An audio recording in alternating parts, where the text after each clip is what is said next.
Welcome back, everybody, to Total Nonstop Impact Talk for Impact fans, featured right here on the TNI network. This is Trent with my co-host Bill, Jaybone, Alicia, and Marq, and this is the Impact on AXS TV review for March 30th, 2021, the final Impact on Tuesday night before we move to Thursday next week. It's been a good run. Hell of a run. Tuesdays was a great run. Tuesday. But it could be Thursday.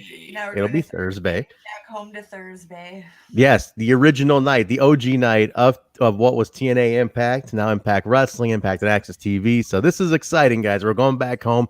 It's a night where it's just Impact. That's what I like about it. So, but that also includes a move for BTI, doesn't it now? Bill, well, that BTI it does.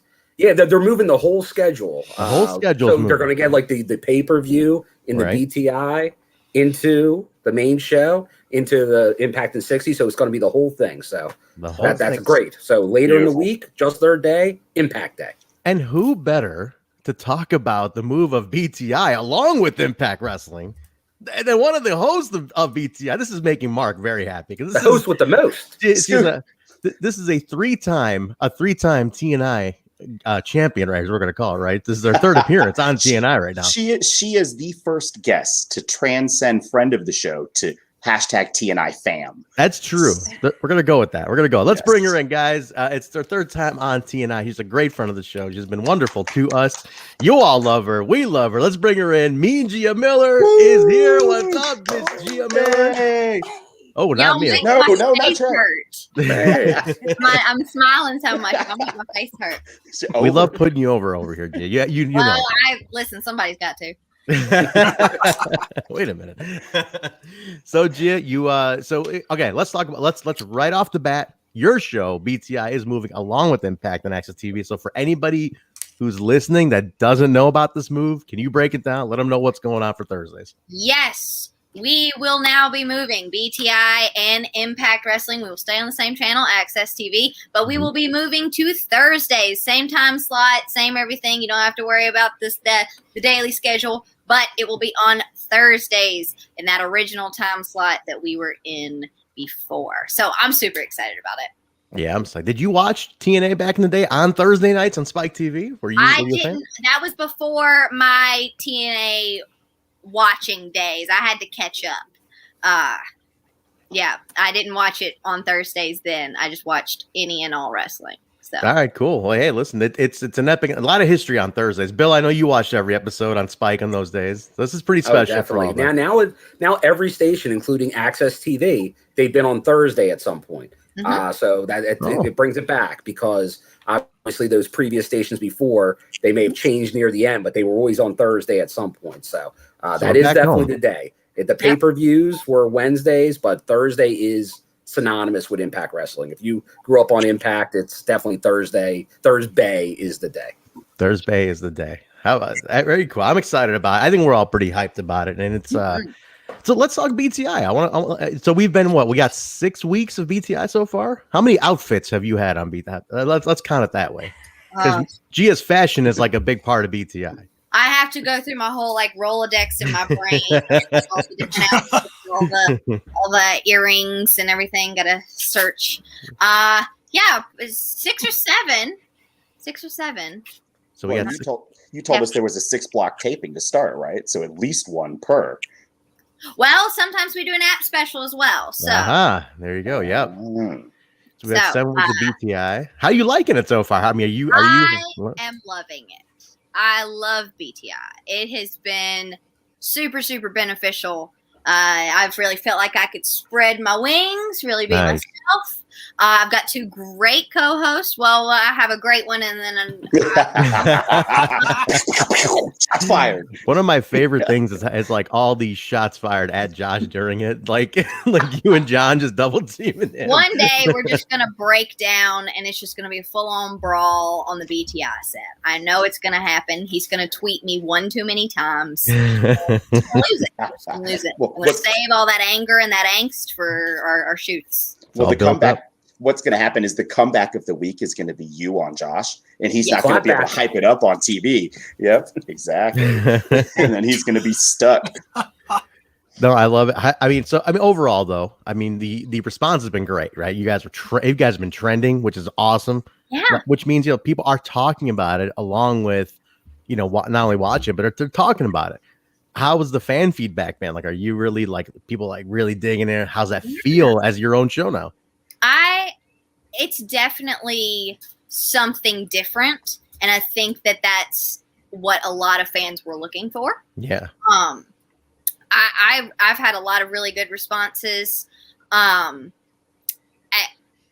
like I said, I think it's a really good opportunity for fans to get to know me and John and experience more of Josh.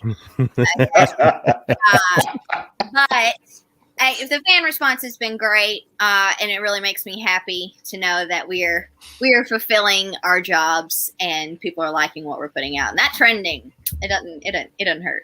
That is pretty cool. That is pretty cool. All right, we got. I'm gonna go right for it. Mark, I'm putting you on the spot here. Mark's got beef with the Iceman, and he's trying to stir things up between you and the Iceman. I'm not trying to stir anything. Oh, you are. Don't deny this. I'm just standing up for Gia. She doesn't even have to get involved. The Iceman needs to back off. That's gimmick infringement, buddy. I don't even know if you watch us, but if you do, clearly this was scoop ordained many, many moons ago. It was. I have no problem with the Iceman outside of trying to steal shit. So that's the thing. That's our scoop. Well, he didn't do that. He didn't do it with the hand move. No. Yeah. No. But this is mine. This yeah, he does that. Then I'll agree. Oh yeah. When he says it, throw though. it to him. I throw him the scoop. It's an Every underrated. time he says it, though, I don't know if it's just me or if he's really smirking when he says it. I feel like he's smirking when he says it. No. Well, no, I'll tell you what. He's a nice Canadian fella. The Iceman he has mentioned that he watches our show. He has put us over in the past, so I wouldn't be surprised if this is a nice little nudge in the gut to you, Mark, just to get at you once in a while. That way. That Iceman. That's awesome. No, that's awesome. No, we love it, and I love. It's a hype show. It's a cool build up, because we all talk about when you guys debuted, and we talked about before you guys debuted, but since then we all talk about on this show how it does feel like that third hour of Impact, and the way you guys structure it is so smooth, and it just feels like it's like an all night party block. At that point, It is. Yeah. It's really awesome, and it's that third hour of Impact. And I really do like the way that we lead into it. It's a good refresher, and then it has some build up, kind of plants those seeds, and then we get an exclusive match at the end to get your palate is warmed up. It's ready to go. For all the great wrestling you're gonna get. When are we gonna get a Mean Gia exclusive BTI match, like where you had just had it with Josh, and you're like, I'm sick of this shit. Like Mean Gia with John Burton in her corner taking on Josh Matthews coming out of retirement, and just you're there to shut him up once and for all with all that smart talk on BTI. You're like, I've had it. I'm gonna walk out from this set to the ring right now. When are we getting that? That's what we want to know. Let's get the dirt right here. Hardcore Justice is coming up. That's right. And I believe that Tommy Dreamer is booking that. That's right. And I am shamelessly promoting him right now in his House of Hardcore. So maybe I can pull a few strings. There we go. Josh doesn't want it. Josh Matthews an exclusive interview in the ring, and then bam. Isn't there a knockout scramble that was just announced as part of Hardcore Justice? What if one of our favorite scoopers would happen to maybe walk in, stumble into that? Maybe who knows? Like that. Let's You never know. You never know what's going to happen. Especially not in Impact. Especially not at something like Hardcore Justice. You don't know what's going to happen. Who's going to show up? Or who's gonna show up in the ring when maybe you're not expecting them. So we got a busy month for you guys. You have the day change. You got BTI X, the day change. You got Hardcore Justice coming up, and then Rebellion, which is crazy. Like people are talking about Rebellion, but that's crazy. Like there's a lot happening in April. Like this is a busy month for you guys. It really is. It's a stacked month. We've got a lot lined up for April, even more than that. Like there's so much ahead, and I'm super, super excited all the stuff that we've got lined up. I'm excited for fans to be able to consume more Impact Wrestling content. Give us more scoop. I know I'm ready to. Yes, yeah, we are all ready for that. Like, and we're all ready to get back to a show at some point. So hopefully this is the year that happens too. But how, I want to touch on one thing you mentioned, kind of how you got thrust into this whole thing last year in a time where it was a questionable year for career progressions in general for across the world. But you got thrust into this. You got opportunities after opportunity here. How does this feel like looking back a year ago to today and how busy this April's about to be? Like that's got to be crazy to like think about. Like how does that happen? April will be a year for me. Exactly. Yeah. It hasn't even been a year. Wow. And what a year Wow. it's been. I have seen my whole career happen almost overnight. I mean, in a year, I went from not knowing what I was going to do, how I was going to train, how I was going to be on shows, to now I'm on 2 shows every Tuesday night, but will be Thursday night. That's right. And then occasionally I get to be, once a month I get to be on some pay-per-views, and that's like, it really is surreal for someone like me for it to happen so fast. That is not lost on me, and I thank all the powers that be for that every day. Yeah, it's pretty sweet. It just goes to show, like, take the opportunities that are presented to you, because you never know what might be the one that turns the page on your entire career. Like, that's pretty cool. Know. Yeah, you might be one of the better stories of the last year of really taking advantage of what a lot of people consider or is a bad situation and making the best of it. Oh, sure. And even like when my name first got thrown in the pool, COVID had not started yet. My name just kind of got thrown out. Or not thrown out, but thrown into the mix. Like, hey, this girl's available. She's easy to, work with, whatever. Mm-hmm. Had some people vouch for me, but that was pre-COVID, and so it was. Some people have kind of criticized me for taking that opportunity, saying that I've pigeonholed myself or whatever, but clearly not. I'm getting opportunity after opportunity with Impact and outside, and it's all because of that opportunity. So, who was talking shit? Give us a name. Oh, they don't even use their real names. Okay. I want to talk about Celebration with you. I've been told you are a co-host Celebration. Yes. The registration's open. Bill over here. Bill's got a spot. He's a huge fan of Celebration. He always does. He does all the fan fest. He has promised to dig out all of his photos and collectibles and start posting them on Instagram. He's got but tell us about Celebration, how it works, what the deal is. Because we were talking about it last week with some people, and some of our listeners had signed up like right then and there in the chat. So you guys got Gia Miller here. This is somebody at Impact. She's going to sell you on it right now. So go get your spots. All right, tell us about Celebration, though. Yes, absolutely. Get your spot now because it's going to fill up. I know it is because these are always so fun. These happen backstage, and you literally never know who's going to show up. Mm-hmm. Sometimes we have those people scheduled. We often do, but every single time we have so many other people just walking around, we pull in. This celebration will go on the day of Rebellion. It is from 10 a.m. to 12. Is that a.m. or p.m.? To noon. Nashville time, so central time zone. So yes, get your stuff now. And I believe, I'm not sure what's included in the package this time, but I know they often give out some goodies. Yep.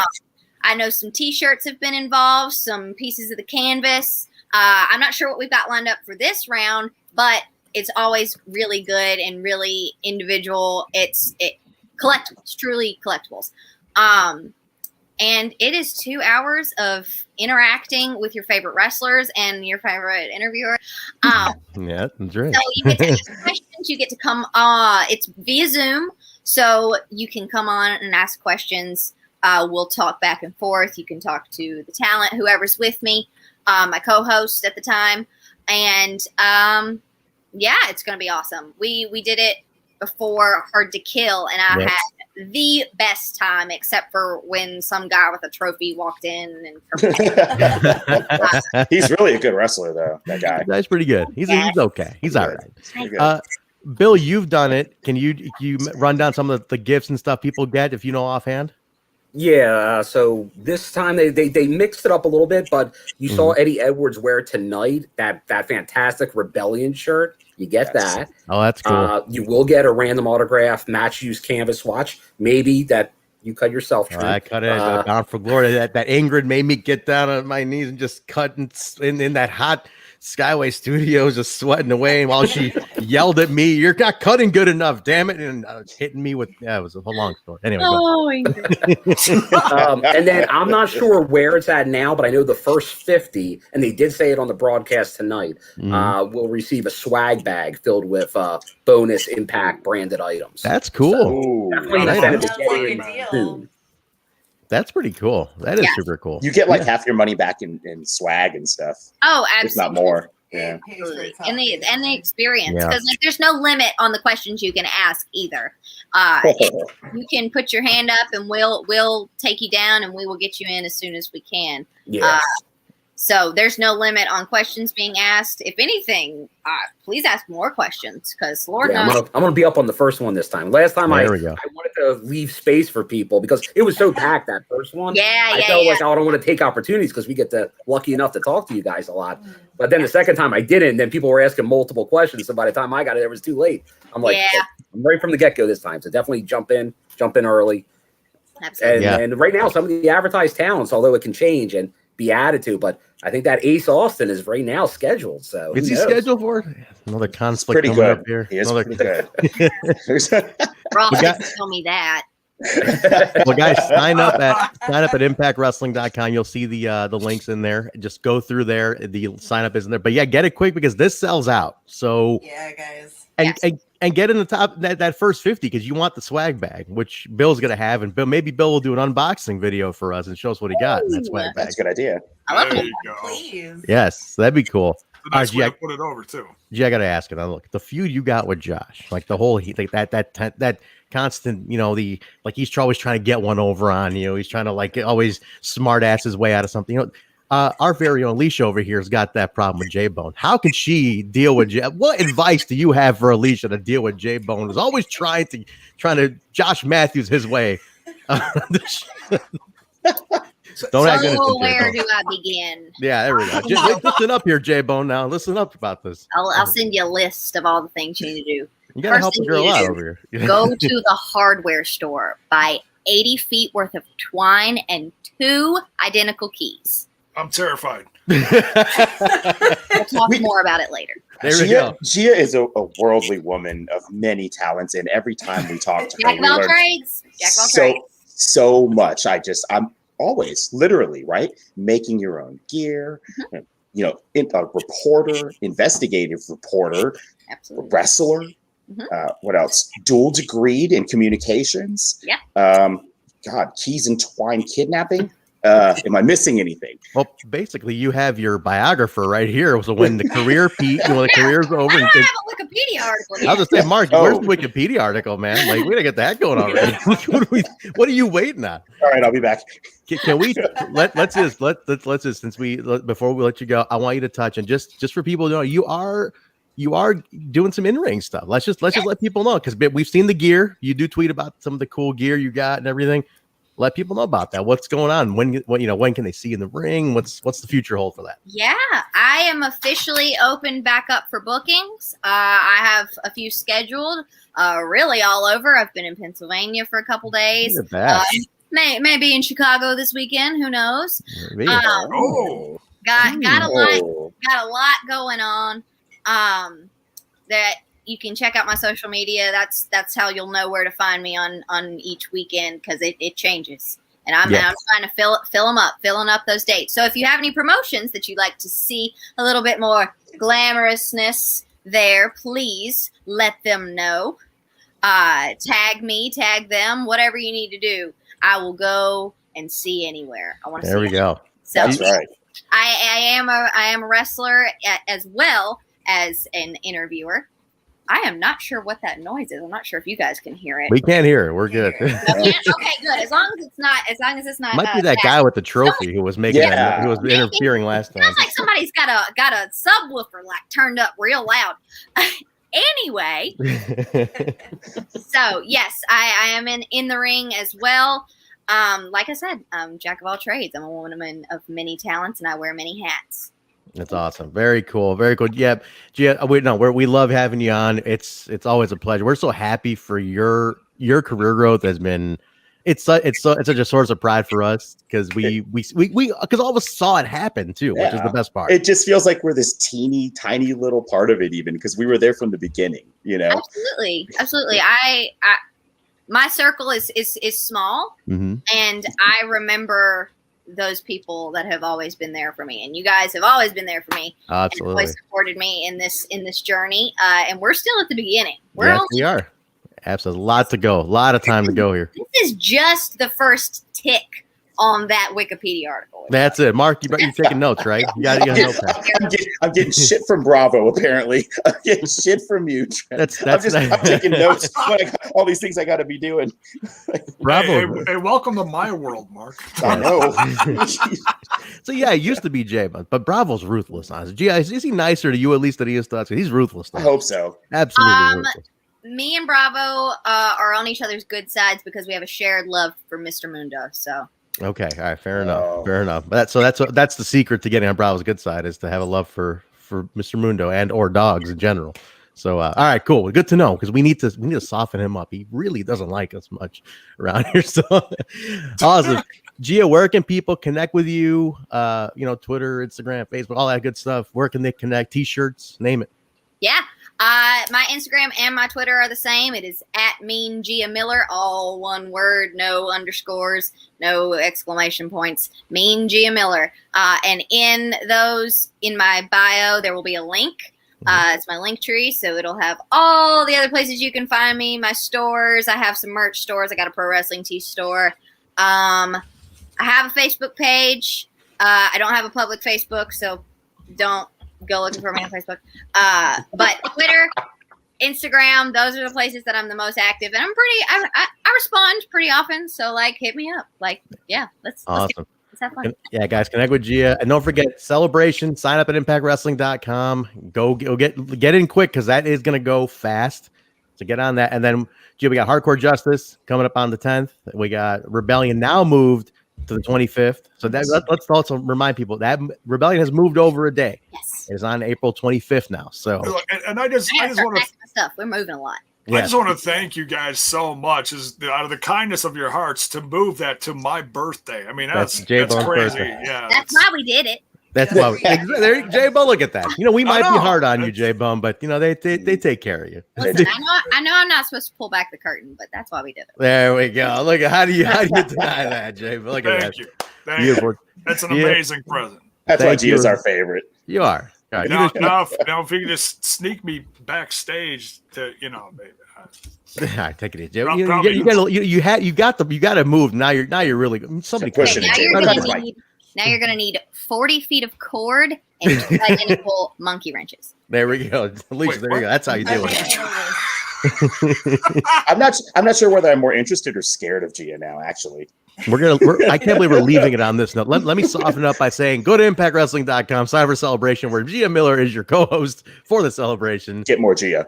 And then follow her at Mean Gia Miller on Twitter, guys. Gia, thank you as always. You are the best. And again, keep up all the success, all the great work on BTI and Impact. We really, really love seeing it. So thank you, Gia. Thank you so much for having me. It's always a pleasure talking to y'all. Yeah. I'm sure we'll talk again. I think we will. Yeah, I think we definitely. will. It's a regular thing. Absolutely. Awesome. We'll come up with something. We will, for sure. Thanks again, Gia. Thanks, we appreciate Gia. it. Thank you. Bye, guys. Everybody. Mean Gia Miller, everybody. Woo. All right. Not Bill. Whoa. Look at that. What's happening, Bill? Leave Bill there. Just leave when we take the guests out, when they're about to leave, Bill goes to full screen here. We got here. Let's use that up. There it is. There it is. All right. Bill is our second most recognizable Impact personality. Yes, technically.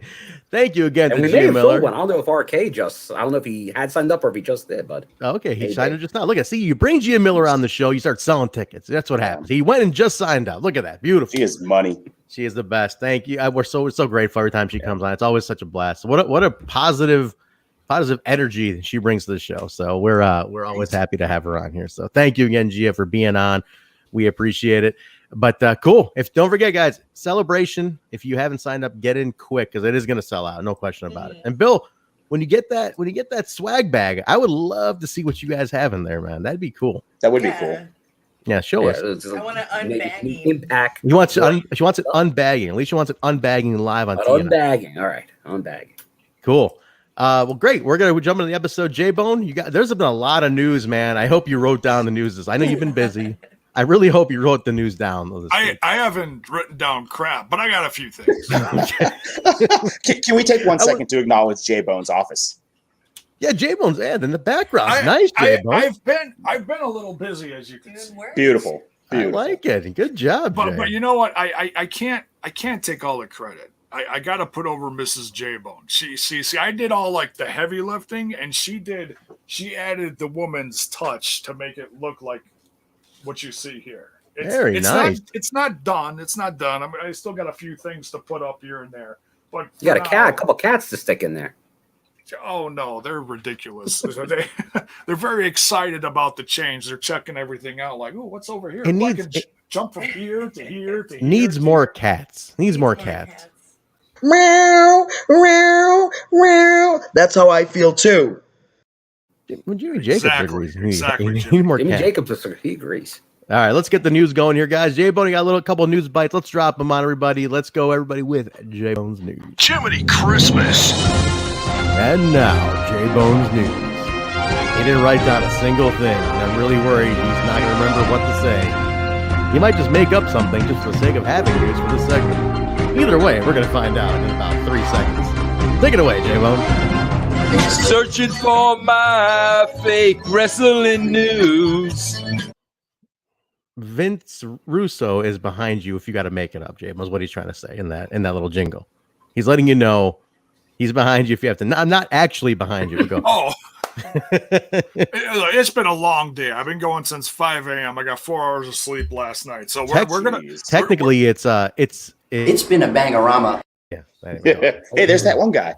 That's not that trophy guy. Yeah.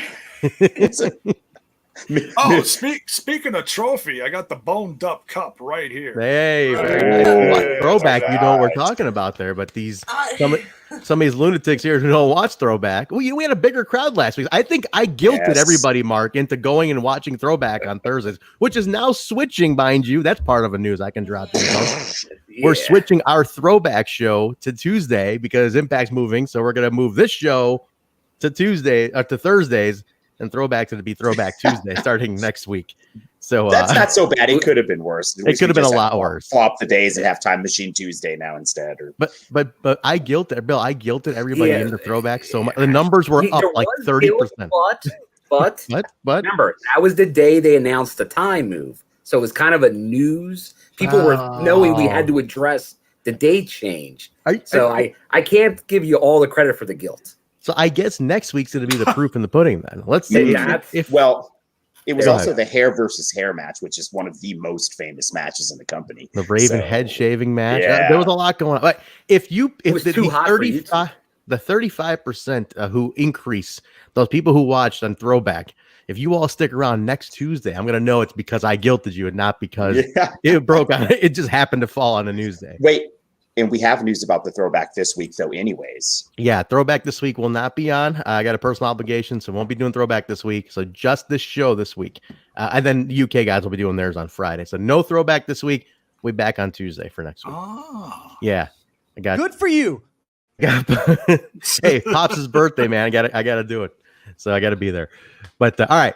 Let's jump in. Oh, yeah, because my Pops' birthday is on Wednesday. So. That's right. Yeah, we got. Oh, no, Thursday as well. Thursday. My daughter's birthday was yesterday.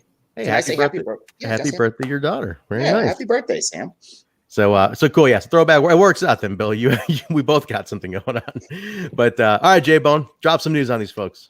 All right. So if you go to ImpactWrestling.com, you'll see in the news section, there's a lot of love for James Storm in there. They got a top 5 James Storm moments in Impact Wrestling history.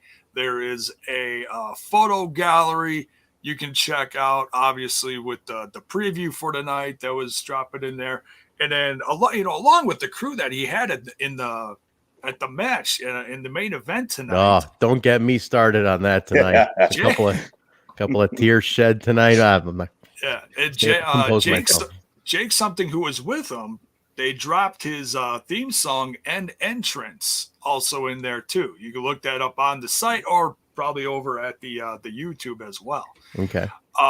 So big news announced tonight. A few different things regarding upcoming events. We have a career versus title for the number one contenders. Wait a second. It's all over the place. Knockouts, isn't it, for the knockouts title? Career versus it is. title. Yeah. With the knockout. What's going on, Jay? What's going on with Jaybone today? I rattled you with Gia Miller on here. I think you've been rattled since. You did, yeah. Well, I kind of rattled myself earlier today with so many things going on. So yeah, we've got a bunch of things going on at House. The Hardcore Justice, excuse me, Jiminy Christmas. Career versus title. Let's cover that first. Show. We got damn Skippy. We got Jazz putting her career on the line versus the Knockouts champ, Deonna Purrazzo. Okay. Mm-hmm. We also got announced from Dreamer tonight. We got a number one contender weapons match for the Knockouts title, and that whoever wins that scramble is going to face whoever wins between Jazz and Deonna Purrazzo at Rebellion. So nice. A lot of stuff. Sadly understood about half of that. Thanks, Tom. That was the best use of that one ever. I think that was. Thank you, Tommy. Good. Thank you, Tommy, for cleaning that up. That's so we got and I know some people have I haven't checked out the chat, but I'm sure people are have been talking about that. I did touch on this last night, but it bears repeating on here because this is Impact Wrestling. So we found out, along with that Chris Bay is injured. We found out that is legit. We found out that Eric Young is also injured, tore his ACL. That's rough, man. Yeah, he's going to be out 6 months to a year is usually the average, depending. Yeah, 6 to 9 is what he was saying. So, so about a year. Yeah, you're that sucks. I just noticed the Reality is Lost T-shirt in Alicia's background. That's sweet. That's pretty cool. Nice. A lot of merch in the mail the past couple of days. Nice. Yes. Very good. But yeah, Eric Young, that's a bummer, man, because Violent by Design is on. The Rohi Raju shirt is in. Look at that. Very nice. Got mine from the sale too. I like it. Yeah, nice. That's from the same sale. You guys got it that fast, which is amazing, right? Yeah, so I just wanted to say this really quick. We ordered it basically last week's show, and all of us got ours before today's show. Yeah, that's awesome. That is super cool. Oh, what do we got here? Caleb with a K. Caleb with a K. Caleb with a K. Nice. Best photographer in the biz. Mark's going to get his. Mark's going to see what. But no, Eric, bummer by Eric. But here's what I hope is that who do you got there? Is that Eddie Edwards? Eddie Edwards. Oh, sweet, man. Very nice. I hope that even through his injury, if he's able to still do the managerial stuff, right? Like still cut the promos, do the jail cell stuff. Maybe. Hopefully. Yeah, I mean, it'd be cool. I know. Here's what he said in the interview. He heard it in the match we saw tonight. Yeah, you can see he was a little ginger at times, especially near the end. Did anybody catch? I couldn't catch where. Alicia, did you see where? Not the actual move. I didn't see where. Heck, I didn't notice when it happened either. I kept trying to pay attention. Then I thought, well, maybe it was a different match during the tapings. Right. But yeah, that's a shame. But speedy and safe recovery to both him and Chris Bay. Yeah. Hopefully he's able to do this. And wait, Kim too. I will sleep like a baby. If she's shoe injured, then you know what I mean. Like, right. But otherwise, if it's storyline, then we'll see you soon. Yeah. No, it's a bummer for all of them, but yeah, it's for EY especially. That's he just kind of getting back in the groove of things with Violent by Design's like off to such a hot start. But like I said, if he can stay in capacity, it's a good time for Rhino to come in, though. I mean, Mark, you mentioned that to me. Like, what better timing could Rhino have come in on? So that's awesome. So I hated his jacket. Oh, we'll talk about that. But no, very cool. I mean, listen, hopefully it all goes well. The surgery goes well. He's back up, and by 6 to 9 on the conservative side, 6 months, or the optimistic side, 6 months of Bound for Glory. The conservative side, what would it be? Final Resolution. Let's say that, or maybe Hard to Kill next year would be his comeback. There you go, January-ish. January. Yeah. So that'd be cool because you have to rehab it and stuff after that, for a while. So yeah, cool. Oh, yeah. What else we got, Jay? Let's see. We've got the change. We talked about the change in the schedule for next week. So keep that in mind, guys. We're also changing with the show. That's the thing I want to remind everybody.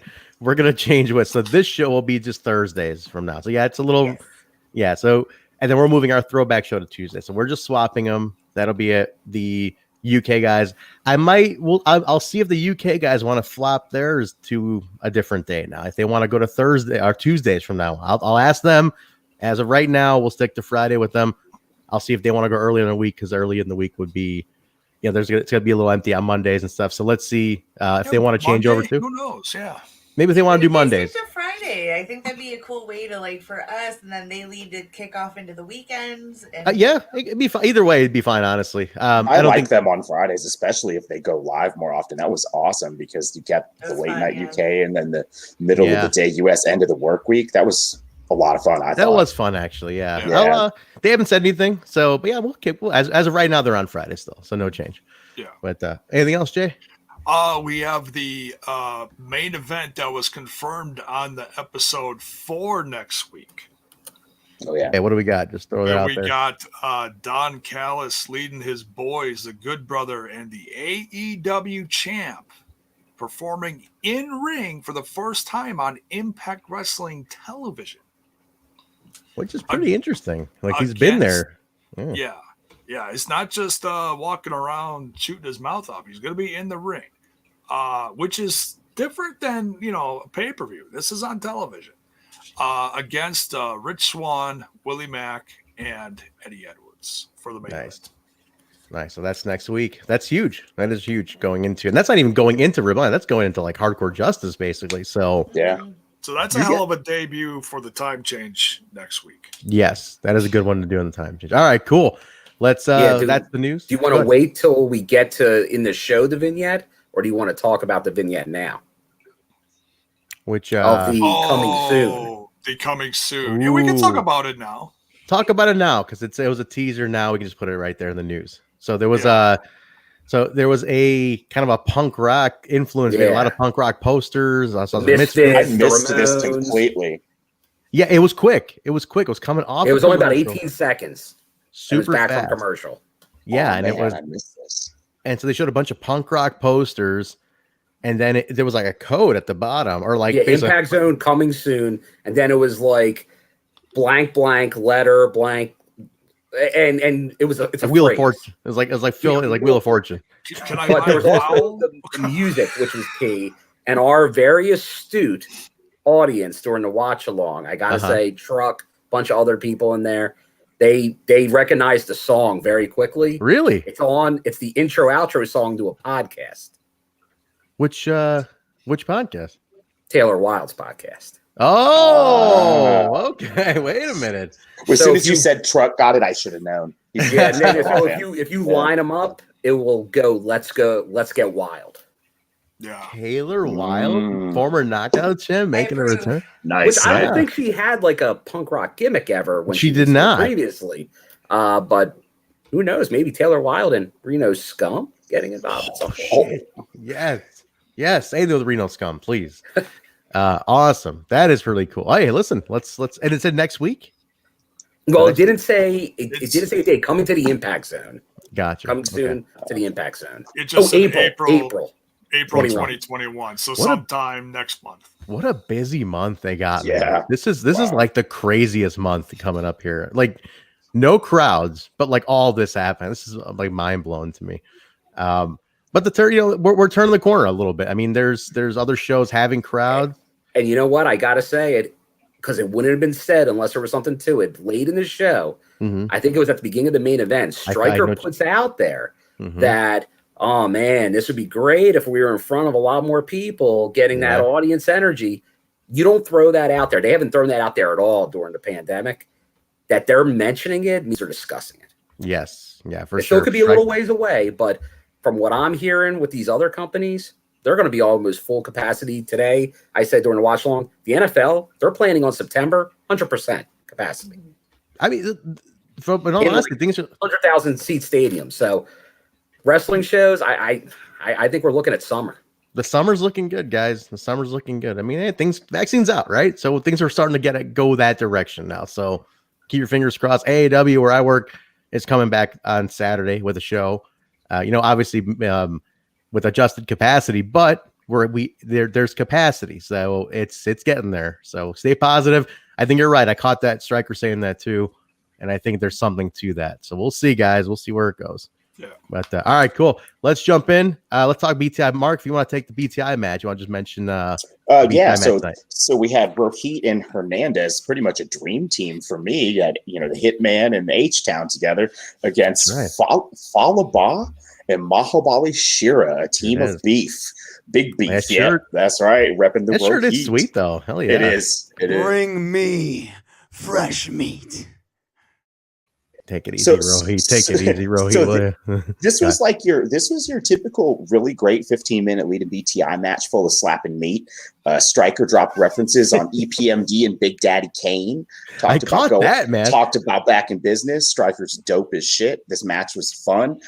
We got a little bit more out of this story later, but I texted Trent during this and said, man, if they're going to put Rohit with somebody, I'm down with it being Hernandez. Like, I like this. These two guys both kind of like, Hernandez is pay me, but he's dirty, right? Like, he'll go out and break your leg in the back so you can't make the match. Whereas Rohit, he'll wait till the refs turn and then he'll break your leg in the ring so he can win the match. Like, I like the dynamic of these two guys. I hope we get to see more of these two together. Yeah. They made a good team. They made a good team for sure. I liked it a lot. Yeah, I did. I really enjoyed this match. I honestly didn't even write down how it ended, so someone's going to have to cover that for me. Rohit and Hernandez did win on this one. They took the one with of course, as they would in their sneaky ways, but chair shot by Hernandez. Yeah, Hernandez got that chair shot in. Rohit made the pin. So that's it was they're off to a good start. These two. We're better than the Shira start that Rohit had. We're off to a better start here. If it's not going to be Karam, it could be Hernandez. I'm okay with that. Anyway, all right. H-Town represent. Is it Odark? Because he's also owes my money? I still owes my money? Is it Odark or is it owes my money? Owes my money. I still can't get over that. That's one of my favorite sound bites. All right. Reels. All right. And then and the show, and then BTI had the recaps, the social media breakdowns. Iceman dropped some knowledge though. What did Iceman say? Bill, if you remember, you want to recap what Iceman said. Because he was teasing like there was going to be a big announcement. Like he had something about history, a historic announcement.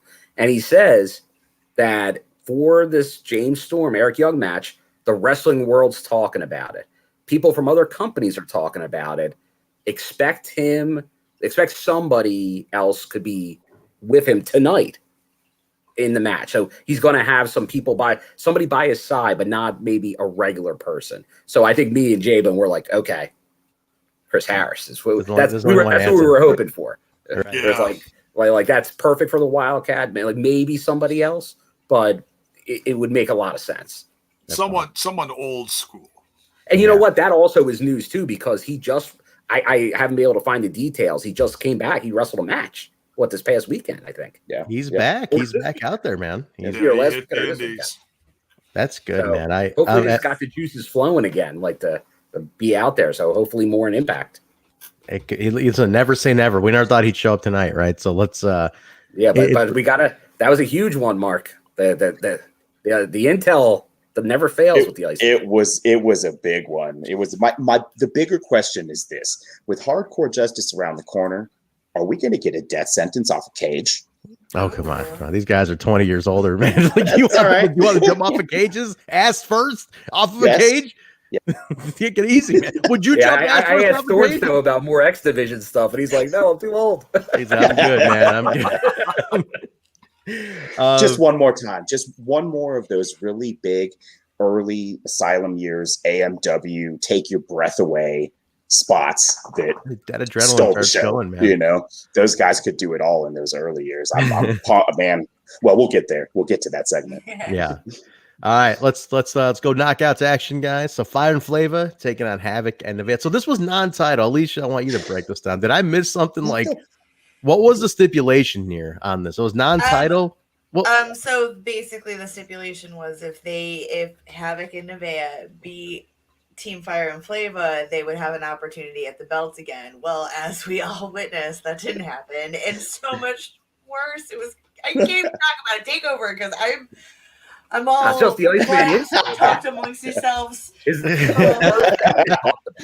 My first thought was like, oh my god, damn, Alicia's so bummed right now. Yeah, that was I thought like the same. it's gonna be dope what happens from here on out. Because Yeah. obviously they needed to go fresh with this, but oh my god, I'm devastated. That was it's a bummer, man. Because especially when like I thought it was fine, right? Like she gave like they touched heads. She's like, nah, it's cool, it'll be all right. And then she just fucking turns. I was like, what shit? I'm like, that's it. But I just wish they got at least one tag run out of this. One tag title run. But just because they didn't get it now doesn't mean they don't get it later. If they could reform down the road, I hope. But so now, Mark, you bring up another point that I have to point out with this, and unfortunately, so who's gonna go for the tag belts now? We only have one tag. There's nobody on the roster. So I heard a rumor that I heard a rumor that Taylor Wilde is coming back. Yeah. Former knockout tag But champion. one person can't go for the I tag know. belts. Who's she gonna team So- with? And we're losing like Kurt Angle can. Okay, I'm gonna echo right off that. I'm super worried too. I thought the same thing. I'm not as devastated as Alicia. Obviously, I'm really excited for Pretty this. distraught, man. Like, Yeah, none of dude, this matters. I just they've been booking Havok so awesome lately. I'm really excited to see another solo Havok run here. Yes. But I echo that 100%. I'm a little bit worried about the knockouts division as a whole, only because of just kind of not a lot of. We've lost some key people and haven't added back. But I know Impact. That's the cycle. We'll get them back, but it seems bad right now. The division seems too small. No, yeah, not so much that. I think the good thing is, as far as the women's main belt, they're going to do that match later. But Oh, there we go. yeah, okay, there we go. That's what I want. That's Team my next TNI. choice. I like that. That's actually pretty cool. I'm down awesome. for that. Ingrid and Gia going after the tag. Listen, we need some tag teams though. You know, we do. need some tag Bring teams. back man. the Sea Stars, even if we're just going to Yes. use a couple filler teams in between. You can't. And this blows my mind. You can't bring back a belt and then a set of belts and then do nothing with them and have no competition or anything. I just don't get it. That's Like- it. I don't know. Yeah, Well, and we talk about all the time. Like, how many defenses have they actually had even? Right? Like, Just against Havok and Nevaeh, right? Oh, Jordan and I Jazz. know, I know, Ingrid. I know everything's gonna be good, but it's just, at first reaction, I'm concerned. That's all. Yeah. I mean, Ingrid, you know we trust the process. Yes, and we we're trust the huge process. knockouts Trust the fans. process. Joel It's- Embiid this. This is just first but impression. yeah, we're allowed to be a little panicky when the division's getting a little bit thin. Like, oh man, we need They're some gonna more knock teams. us out harder. You know, I'm in- 100% the I know opposite. that. I'm 100% on board with this. you are. I think it was due. Yes. I think it was. Yes. I'm with the Iceman. This was due. I think it's fantastic for Nevaeh's character. Mhm. I think she's going to come out of this She looked good. 100%. It's going to be huge for her. Havok doesn't need it. Nevaeh does. She needed a story, and I think this gives her that story. Yes. And is it optimal for the tag division? No. I like to compare it. It's like the North's run. It's going to be the Fire and Flava roughhouse over this division for a while until there's some more teams cemented. That you're talking months. You're talking months from now, which is fine. They're going to establish themselves as like the team. maybe it is a Taylor Wilde and a partner at some point, or somebody else that will take it from them. But it's a ways off. But you make a dominant team right now. You establish a division, you make a dominant team, but you're right. There's not those other teams there. Nevaeh and Havok were the only other contenders. But eventually they were going to break. If a team keeps losing, it's like the Rascals when the North were champions. They're either going to become an afterthought or they break up. Right. You got to do one or the other. Right. And the Rascals became an afterthought. And these two broke up, and you're gonna get Nevaeh, who's gonna break out of this. That's a good point, because Nevaeh, this is actually Nevaeh's first actual TV run, right? Like, this is her getting to do her first solo. Establish herself for the first time now. Because Jess has been on for a long time. She was on another run prior to this. She's been a Knockouts champion, but this is Nevaeh's time to shine, which I think is pretty cool. So I'm for it. Go ahead, Jay. It's either going to be her breaking out, because not every knockout has to be tied to another knockout for a tag team. Yes. Because in the beginning, it was critical for the tournament to find that first tag team, title holders. But now it's like, all right, so now it's, the team to beat is Fire and Flava. Nevaeh certainly can break out in a singles run and become a dominant knockout, heel, whatever. But honestly, the seeds have been planted a long time ago for something else. I think that there's a good chance that she may team up with Tennille Dashwood, because that sets up another tag team right there. This is interesting. They have been hinting towards that. And so this is just a good opportunity to just switch things up and freshen things up a bit. Impact's notorious for doing this. So obviously we're going to trust the process, but it just... Yeah. You know what? Yeah, like we always have our criticisms, but they're always fair. We're sad to see people leave. We're sad to see teams broken up, but we're always happy in the end. It just right now feels like a point where we're looking at rebuilding for a little bit, and we could see some fresh faces. Yeah. We just get emotionally invested. Very. That's what it is.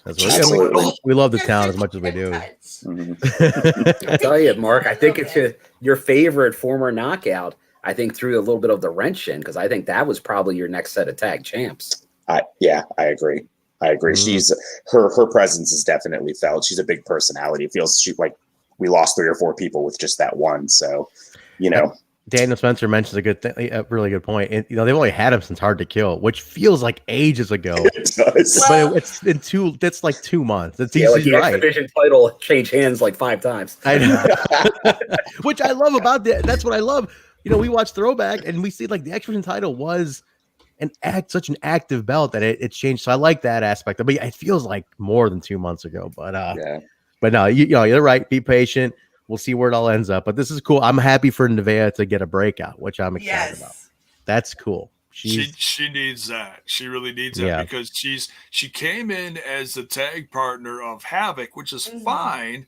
Havok's established, she's had the past, she's got the current run, but Nevaeh has always been tied to her, which is not a negative, but she certainly needs that breakout to really prove herself as well. So. I'm ready to see her in a heel position.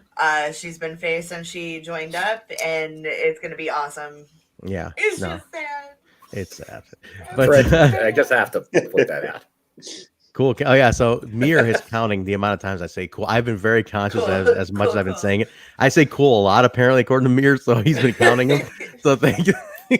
He's. I mean, I was told I should ring the bell every time I say it, Bill. But Bill, I think Bill's going to shove this bell up my ass if I do that. I could have sworn that Nicole told me she was going to lift that damn bell and throw it in the freaking Lake Michigan. I'll tell you what. I know she's in here tonight, but. She came over and she's like, where is it? And I'm like, where's what? She goes, where is it? And I'm like, what? She goes, you know what? And I'm like, the bell? And she's like ruffling through my desk. She goes, aha. And I'm like, don't you dare hurt my bell. Don't you? So she in my ass. There's That's where it now resides. she has photographic evidence of her trying to take the belt from me. I don't know if she'll share it, but I'll ask her if she'll share it with you guys. But that was rough. It was. She was trying to take my goddamn. This is my throwback, buddy. You know. Shout out to Skull. Same here, buddy. You walking okay, Trent? You okay? I'm walking just fine. Okay. We go backstage. We go backstage to our pal Gia Miller. Which, if you just tuned in, G was at the top of the show. She was just here. If you missed her, rewind and check out the interview. Or wait till next week when we're going to have her back on again. Right, for appearance number 4.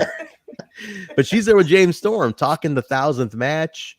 And it's cool. Like all the history, he's talking about all he's done and how he talks about Bob Ryder, which you could see the visible emotion on him because that was his best friend. Bob is who vouched for him to get him in TNA. Bob is literally a guy who was a huge part of TNA, now Impact Wrestling. So you can see Storm's emotion was on the face. And he says, this one's for Bob. He pushed me and Chris Harris to come here and establish ourselves, give us a chance when nobody else wanted to give us a chance. And he says he's with some people. He's with Jake Something and Chris Sabin are in his corner. And then he's got a little surprise. I got some more friends out there. And Chris Sabin's like, no, we got somebody who's here for you to back you up because we got a little surprise for you. And in walks Wildcat Chris Harris. Friend of the show. Friend of the show. He's a very we did have Wildcat, not on the main show. We had him on Throwback. So if you guys missed it, we had Wildcat on for like an hour. And he's amazing. But Wildcat Chris Harris walks on. And it was like they do this stare down like, oh man, is there heat? You know, like what's going on? And then they just hug it out. And it was like awesome. It was such a great moment. AMW is my favorite tag team of all time. We're watching Throwback. We're legendary team. We're watching them the whole run again, and I'm reminding myself how much I love them. And they are. It's just what a moment, huh, Bill? Like for old timers like us, the day one. Oh, guys. Definitely. Like that's like, and obviously you have Sabin there too. Yeah, and I think it's Stryker that makes like a reference to like the founding fathers. They later, are, man. So that's it's definitely it puts it all together. And then for the timing of it, 1000th match going to Thursdays again, a lot of nostalgia. So wrestling in nostalgia, ask up north, it never is a bad idea. It's not, and it's great, especially when it's somebody like Chris Harris who has such a connection to James Storm. You know, like Jay. And interesting take. So Jay's watching the Asylum stuff for the first time ever. Oh, wow. Like when we do Throwback, Alicia, this is Jay's first time seeing this stuff. So that's awesome. That's so awesome. Yeah. So you're muted, Jaybone. You're muted, Jaybone. You're on mute, Jaybone. Sorry. But you're getting to see all this the whole because time. Because of Oreo's going insane in the other room. She really wanted to be here for Gia Miller, and I told her, no, you got to behave yourself. So sorry, Oreo. Sorry about your damn luck. Yeah, there you go. We need that soundbite. How do we not have that soundbite in here? Someone's slacking. His name is Kalon. He's slacking. Kalon on the mic. Tweet him, tell him he's slacking. Go ahead, Jaybone. And his schedule was free today too. Apparently, he was supposed to be here today. What happened? What the hell? I even bigged him up online too, and I was like, "Come on, man, let's get Kyle back on this show." What the hell, Kyle? If you're watching and not in here, you better get in here. Damn, it feels good to be a gangster. There he is. All right, go ahead, Jay. What were you gonna say? So yeah, this was your first time watching all of that. So you're almost like a newer Chris Harris fan in this sense. Yeah. I love watching these. I watch one show a week the day of that we're doing the review. So, you know, it's fresh in the old Bones mind here. So I don't watch it a week ahead of time and be like, all right, time for the review. Fuck, I forgot it all right now. But no, I'm loving the throwbacks. It's been something that I had wanted to do for years, actually. It was just a matter of someone like Trent saying, hey, why don't we do this? And it was just we finally got the ball rolling on it. And it was the inception of bringing original content back to this channel, and it just snowballed from there. And you see where we are now, you know, like a little over a year later, and it's been a blast. But seeing Chris Harris back and experiencing, like, you getting to see his career from the beginning and now seeing him return here, it's pretty awesome. It is. Because it hasn't happened in a long time. I know last time these two faced off in TNA was a feud in 07, I want to 06, 07 when Harris came. Yeah, it's been a long time since he's been on TV, so it's pretty neat to see him back. And he looked great. He looked energetic. He threw that punch later on, which I'm going to talk about. I got the feels on that one. So the big left, definitely good stuff. Left. Yeah, it was cool. They hugged it out. It was great to see him. It was just a great nostalgic moment. Just fun stuff to see Chris Harris back. Definitely one of the greats of TNA now and Impact Wrestling. We head over from that. So they will all walk off together after that. Head over from that to Deonna Purrazzo talking about being unstoppable after she took out Jazz. Susan is saying Jazz. What is the line Susan used here? Oh my God, she is an unprofessional wrestler. She said something. Just took a shot at Jazz. Does anybody remember what she said? I didn't write it down. Unprofessional and unknockout like. Yeah, exactly something like that. She's like, but she said Jazz got more than what she deserves, and then just as she says that, Jazz comes in and beats the hell out of her, and then Deonna runs off. So with a plastic trash can. Yes, yeah, but those hurt too, Mark. Yeah, those hurt too. It was one of the small ones. Hurt more. The big one. It was just the little one. Get you with the corner of it. Yes. No, so that was it. So they're setting that. I mean, the whole Deonna and Jazz thing is definitely off the races. This is all building. We have match announced and everything too. So that's off. Yeah, that's happening. Reckless. That was, thank you, Critical Sting. Always Critical Sting with the details.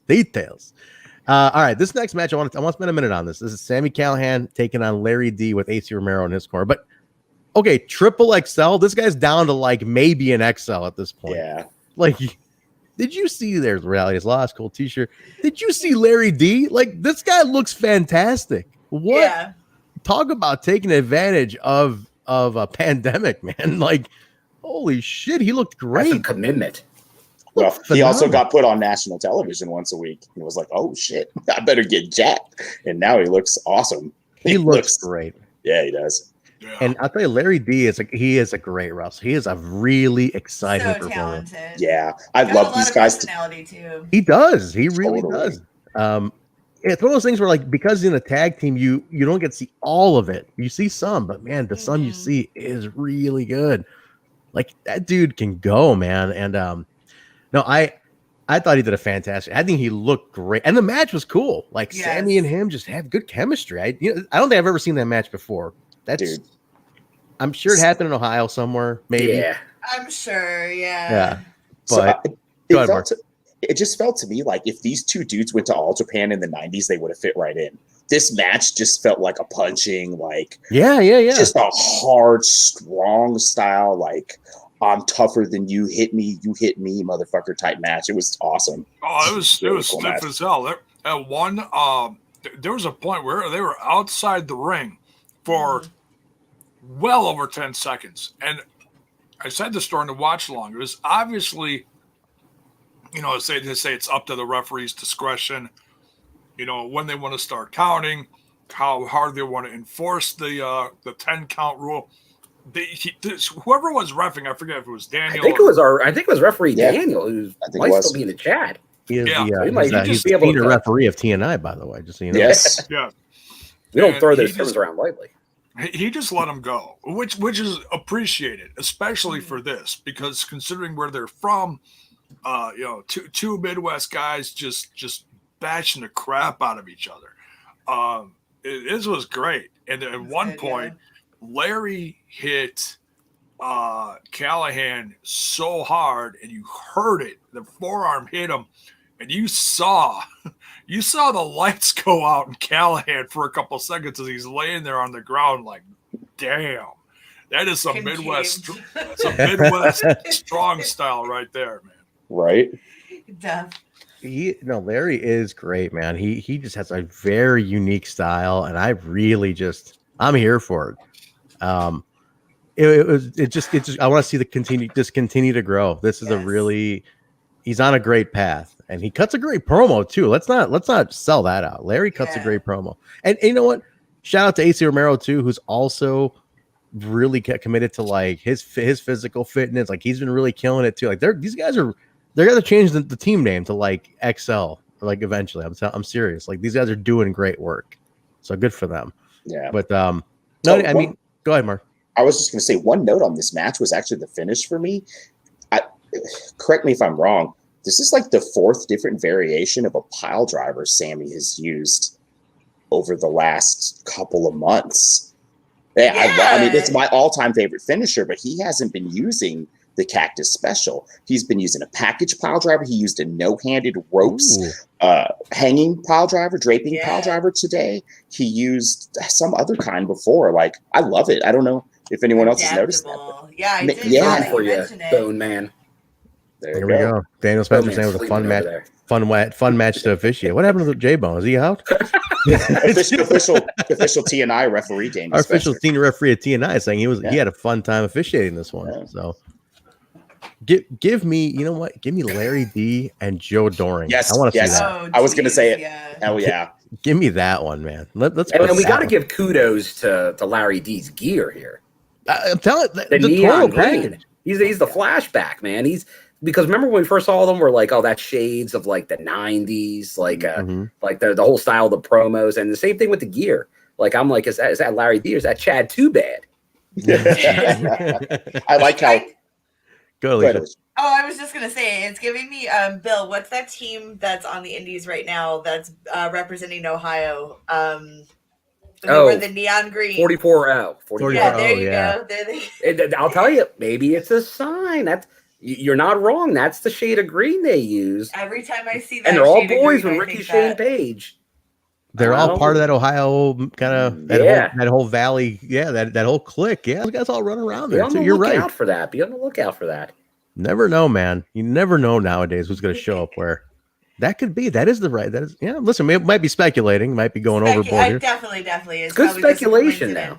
Although there is maybe a St. Patty's Day flair to a lot of green in this episode. So I believe it was filmed over that weekend, that week before.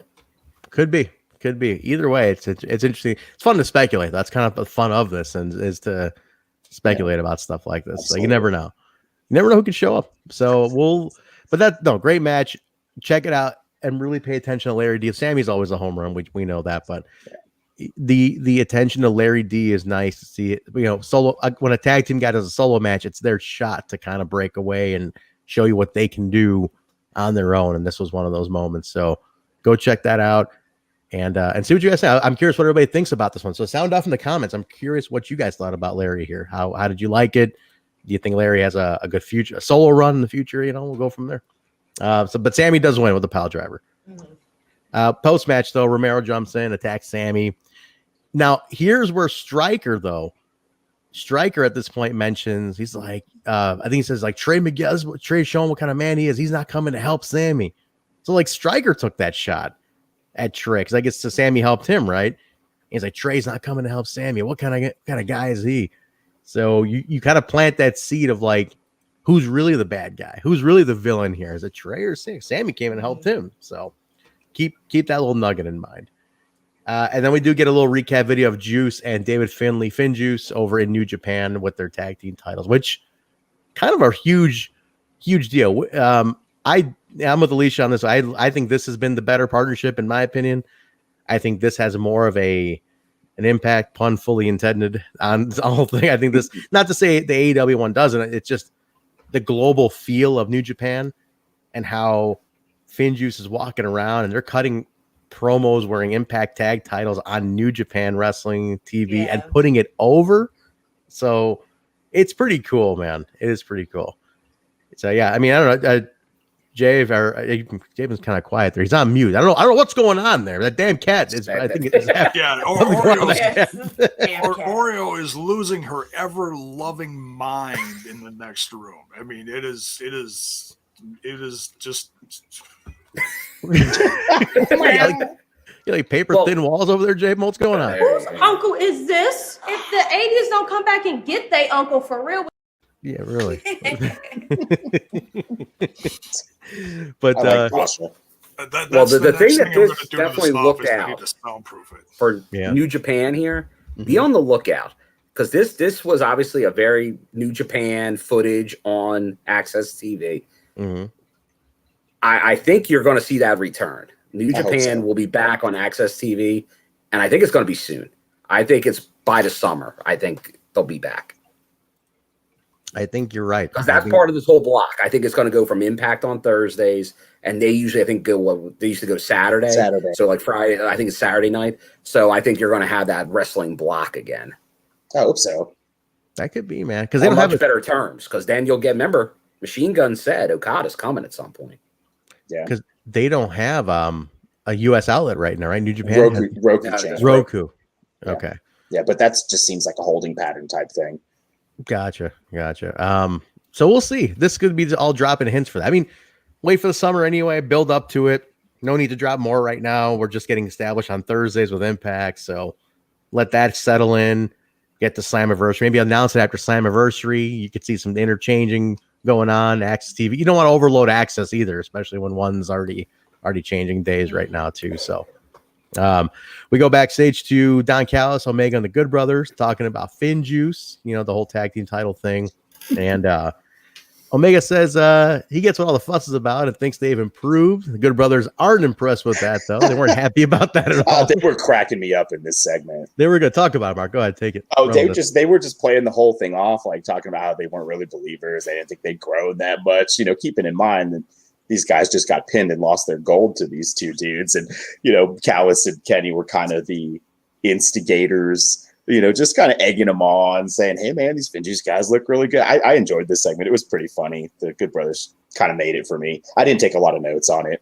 There wasn't much else, so they're just kind of dog. And then they started telling a secret. They started passing a secret along the room. And cocktail hour, brother. It could have been cocktail hour, but they were passing a secret that went throughout all four of them. And then the Good Brothers leave, and then Kenny was like, great secret. Great, hey, good stuff. Or, like, I can't, that's a great secret. I just told him, like, what? Like, what? Like, what was that?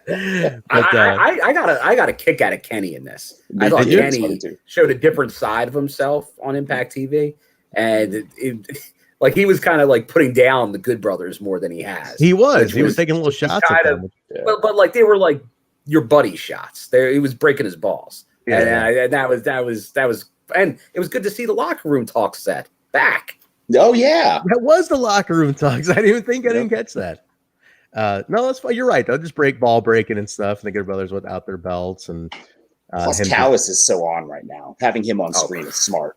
He's so good right now. He's on another level right now, man. Yeah. As he gets through the show, he just keeps getting better on this show. Like this is a Don episode. Big time. Heavy Don episode. This is like Asylum years Don, where you see him 4 or 5 times during the program and he's making moves every time. True. Very true. So we'll see where this goes. I mean, they're definitely building. It's all the Rebellion build, right? Like you're just getting a heavy lead into Rebellion. That's what this is. So let it keep going. Just you got about a month. A little under a month to do this, so we can sell this, and it can be really cool if they do this right. There's another cool. Should I ring the bell every time I say cool? I don't know how many I'm up to. Well, Amir gave up at 10. He gave up at 10? That's not cool. There's 11. I'm with Skull, man. The 2 words I say the most are dude and fuck. Cool's good too, but dude and fuck are classics. Those are classic. They are classic. Well, hey. Good for you. Don't use that fucking sound. I purposely use that one. Sammy walks up on Trey backstage and he's like, I saved you. You didn't return the favor. And he's like, a couple weeks ago we wrestled and I saw your passion. Like, who the fuck are you to tell me about my passion? Screw you. And he's like, no, he's like, calm down. I'm not trying to fight you. By the way, Sammy Callahan took a shot in his Twitch stream. I was sent this video by he did. Zach Bonifer sends me a video. I guess Terrence Hughes asked him a question. He's like, hey, Sammy, Trent does a great impression of you. And he's like, Trent? He goes, which Trent? He goes, Trent Superior. He goes, oh, really? Yeah. Well, I'm going to take his fucking band. Hemming's going to be my band. So fuck you, Trent. So he took another shot at in his Twitch stream, which I wasn't even in. So the guy's taking shots at me on streams I'm not even in. Unbelievable. Look at this dumbass. Exactly. His fans are keeping it going. They are keeping it going for sure. They're tagging him on. They're tagging the Hemi account. It's been ridiculous. The feud's on. Man. The feud's on. I can't wait to see this guy back in Chicago one of these days. He'll probably kick my ass though. I don't know. I see a pile driver variation in your future. I think so. Jaybo, you're on mute. He couldn't even say your name right. He called you Trent Zabaro, or he did it on purpose. He did it on purpose. You think he's doing? Place? Yeah. he did it on purpose. I know. Wait, Michael Scott, best pizza place in New York. Sabaro. I know this place. Great pizza place. Oh, wow. Nice one, Bill. New York Slice. So did they go out of business? Because the ones in here like closed up. They're still around. There's one in a Jersey mall somewhere. Yeah, some truck stop somewhere. They the ones in Chicago like closed down during the pandemic. It's rough. I don't know what happened. The ones around here closed down.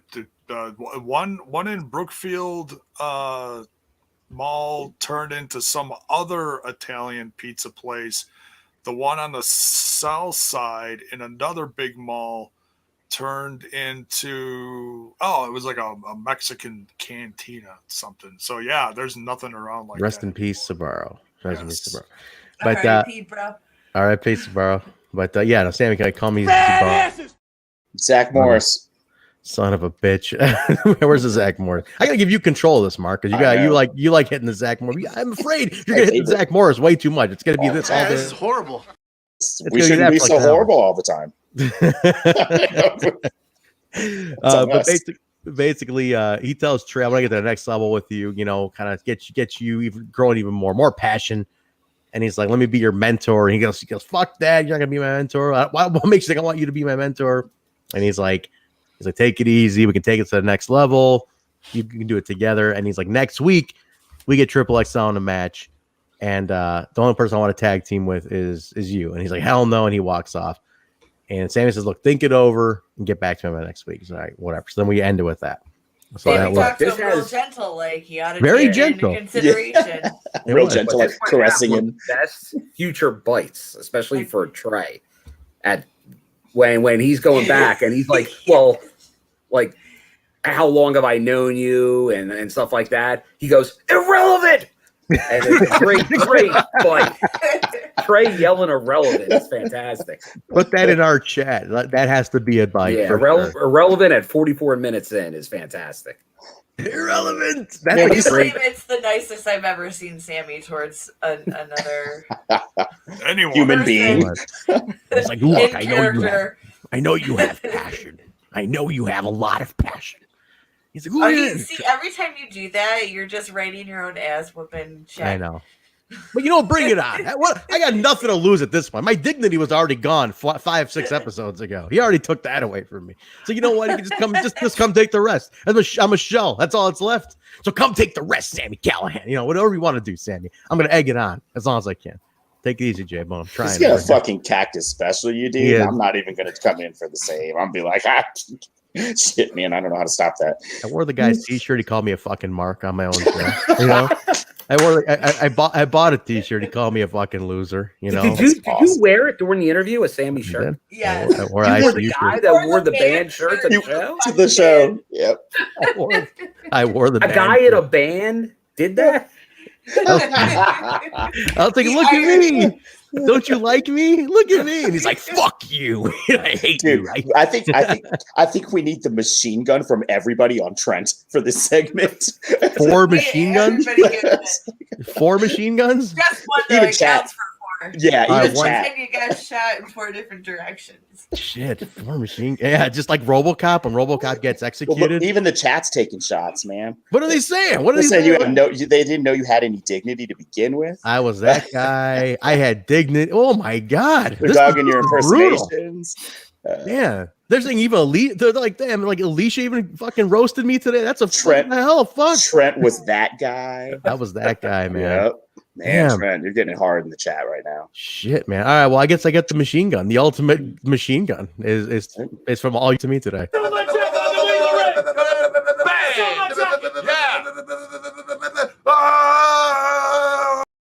I guess I get an extra one just for the sake of I have to get the extra just because it was all 4 of you guys.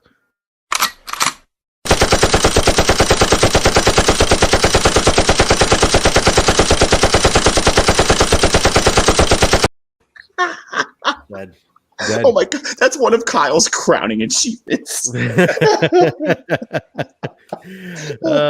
look, the bow, that it's like dazed bone at the end, and he's like, "Hey, baby," and then it fades out. But all right, it's like my 10th beer, man. We gotta get that. We gotta get him back on the show. I know. I need redemption. I need redemption. I'm gonna talk. What if I did the show in my Sammy Callahan voice for 40 minutes? I don't think you could. I don't think you could. How angry would he get if I did that? I just want to instigate it now. I think I would get angry. Let me just put it out there. So anyway, who's your favorite? Who is your favorite wrestler, and why is it? Why is it yourself? And he's like, "Shut the fuck up, Trent." No, I won't. Not. Just me fucking going back and forth. You're so obsessed, Trent. If you go into the history, the archives, I think there is a Trent interviewing Sammy Callahan. There is. And I don't know how long the interview went on, but I think it's a couple minutes. You just dug my grave, Bill, because here's what's going to happen. Somebody, one of these lunatics is going to dig that up, clip it, and then put it on Twitter and then tag Sammy, right? And be like, look what he was doing. It's not new. He's doing this 6 months ago. He did a fucking, and then he's going to be like, fucking dead, He's going to threaten my life, and that's what's going to happen. So. All right. Well, thanks a lot. He just wrote my toe tag, Bill. Thank you very much. Anyway, we do our best. Baseball. Back to the review. Back to the review here. Brian Myers and Suicide. This was a random match, though, huh? This was kind of it was kind of thrown out. I mean, it was announced, but there's a new Suicide shirt in the shop. Yeah, I mean, well, man, is there a new one really? Yeah, is that why? The masked Marvel one, which he was wearing. So I guess that's you tie it in by having yeah, that's what I assumed. Not a long one. I mean, it was a pretty short match. I mean, what, maybe 5 minutes, nothing too long. But he hits the roster cut at the end. And best name for a finisher, right? I do like the name. Yeah, the name's cool. The name's fun. But it's that was it though. It was pretty much he wins, but nothing happened afterwards, right? Like he called out Matt Cardona. Yes, he said no, I'm not having a match with you. Okay, yes, that was it. He declined the challenge. Yeah. Oh, that's right. Yeah, Cardona challenged him last week. That's right, with that sit down. But that was it, right? The Cardona didn't come out. Nothing happened. So, and Stryker was really putting over Bad Mood Brian. Yes. Yeah. Bad Mood. How's that not a T-shirt yet? It should be. I think you should go buy it. Bad Mood Brian. Just him like frowning all the time. Just I'm always upset. So I got to say too, Suicide did not look like our normal Suicide. It did not. Closing days. I thought this same. Is a different Suicide. I thought he was going to unmask for that reason. So did I. I thought exactly. I thought at the end we were going to get a reveal. I did too. 100% different Suicide. It seemed like a different guy. I'm like, different body, different hair, Cardona? No, it wasn't Cardona, but I was like, this is a different dude. But like, is he get out of mask and be like, because it was just a random match though. Yes. Like, it was so thrown out there in that sense. Yep. So I don't know. Maybe something happens next week. Playing off of that, I don't know. We go backstage to Tommy Dreamer and Jazz. She's looking for Deanna. And he's like, no, well, he's like, look, I'm booking Hardcore Justice. Maybe I can put something together for you. How about Jazz versus Deanna? If you win, you get a title shot, or you get a title. But if she loses, she has to give up something. I'm sorry, yeah. And she has to get. So Jazz says, wait, I'm sorry, I'm mixing this up. He said if Jazz wins, she gets the belt, but if she loses, she has to retire. Right? It was a retirement match. Well, he didn't put that out there. He said you have to pick something. You have to give something up. Oh, okay, and she put it out there. Yeah. Right. And he's like, he actually sure about that? Yeah. And he even leaves it open-ended. He's like, hey, we haven't made it official yet, if you think of something else or whatever. Yeah, because she's like, the way I'm feeling, I'm willing to put my career on the line. Yeah. So she ends with that. Yeah. Yeah. So that's kind of bad news for us, right? Jazz leaving potentially. Yeah. She on her Twitter has been announcing that she's taking bookings for her retirement tour. It's back in line. So I didn't want to say it earlier, but now I can kind of bring it up. It's another example of how we're losing another tag team. Yeah. I'm wondering, man. But either way, Deanna and Jazz is going to be a good match. Oh yeah. Oh yeah. I'm just thankful we had a run with Jazz again before she hung her boots up, because she, throughout her whole career, has been an incredible athlete. And thank you. It's been a great little run too. I've really enjoyed Jazz's run here at Impact. Am I mistaken, or was it not supposed to be this long initially? I thought, like, from what I understood, it was supposed to just be like she was surprised in the tag team title tournament, came in for a couple of shots, and that was supposed to be it. Yeah, I believe you're right. I mean, I I got extended. Yeah, and for whatever the reasons, I'm very glad it happened, and I think that booking her for that title shot in a hardcore pay-per-view and a hardcore Justice is just like you couldn't have written that better if you'd have known for years it was going to happen and that Tommy was going to have the book and Jazz was going to be back. And I expect some teary eyes at Hardcore Justice for Jazz's match if it goes the way I think it's going to go. So. I mean, I know she's not going to be done, but I have a feeling this might be the end of her Impact run. And like Alicia said, it's been awesome to have her, even for a little bit. I love it. I'm convinced that this was not initially planned to go this long, and it worked out that way. So that's cool, man. Yeah. I'm super happy for that. But If it wasn't supposed to, I'm glad it did. Yeah, it worked out. It really worked out. So that's cool. We go to an AEW commercial. I found kind of obnoxious on this one. It's back to being very obnoxious on this one. But it's just a hype commercial. What are they calling their I'm firm, but I'm fair. Debatable. What's the show called? Arcade Asylum? Is that what it's called? What's this? Like they're yeah. Arcade Asylum match. Oh, that's a match. What does that mean? Yeah, if you get Miro, you have to be about video games. Yeah. So what is he's it not though? like a big bullish guy that should be tough and beat up people. Right. It's like he's a video game guy. But like what is it? Jaybone take this? Like what's the arcade match? What is that? It's just a brawl in an arcade. That's all it is. It's at an arcade? So it's in Johnny Bravo's basement. Yes. With all that's right. It could be very cool because it's going to be cinematic, I imagine, or like the street fight that LAX or X-Lax had that was awesome over there. So that's my hope. Well, it's probably in the same parking lot. Instead of cars surrounding them, it's going to be like old school arcade games, and they're going to throw them into each other and or at each other or something. If it's half the match that Santana and Ortiz gave us, I'll take it. So that's so they hyped that for tomorrow. Yeah, that's tomorrow. Yeah. Okay. So that's going to be interesting when Impact is on Thursdays. They're going to have to drop these commercials, right? They're going to have to do something. I mean, they're going to be leading. So now what? Does D'Amore show up on Dynamite to hype Impact? Right. It'd be nice. Because I don't think they have their show, except for the taped ones. I don't think they have it written that quick after their other show. So I don't think they would even know most of the matches. So that'd be tough to get it out there that quick. So something's got to change, But there's a pretty stacked card, including the in-ring debut of Christian versus another former X Division champ, classic TNA guy, Frankie Kazarian. The future. The future. Frankie the future. And then classic, Back to the future. Classic Garrett Manor. Garrett's the social media guy for Impact, who's amazing with as soon as that match got announced, he like put out a Christian versus Kaz video on Twitter, and he's like, check him out from Impact, and everybody's like, damn, you're still on top of this shit. It's like I told you in text though, it doesn't feel like as much of a dig because AEW is like, hey, these guys have a great history in Impact. They mentioned whereas with WWE, they pretend nobody else exists, so they just look like idiots. So it feels very different. Vanished for a decade. Right. Yeah. Exactly. Yeah, exactly. I love that they're putting Kaz and Christian together. That's so cool. Like I'm excited for that match, even though it's not. But I mentioned on the watch along there, and I don't know your guys' opinion. They go live every other week. Christian's debut is not on a live show; it's on a tape show. Really? So why would you have that unless you're nervous about his debut? Like you might have to film it more than once.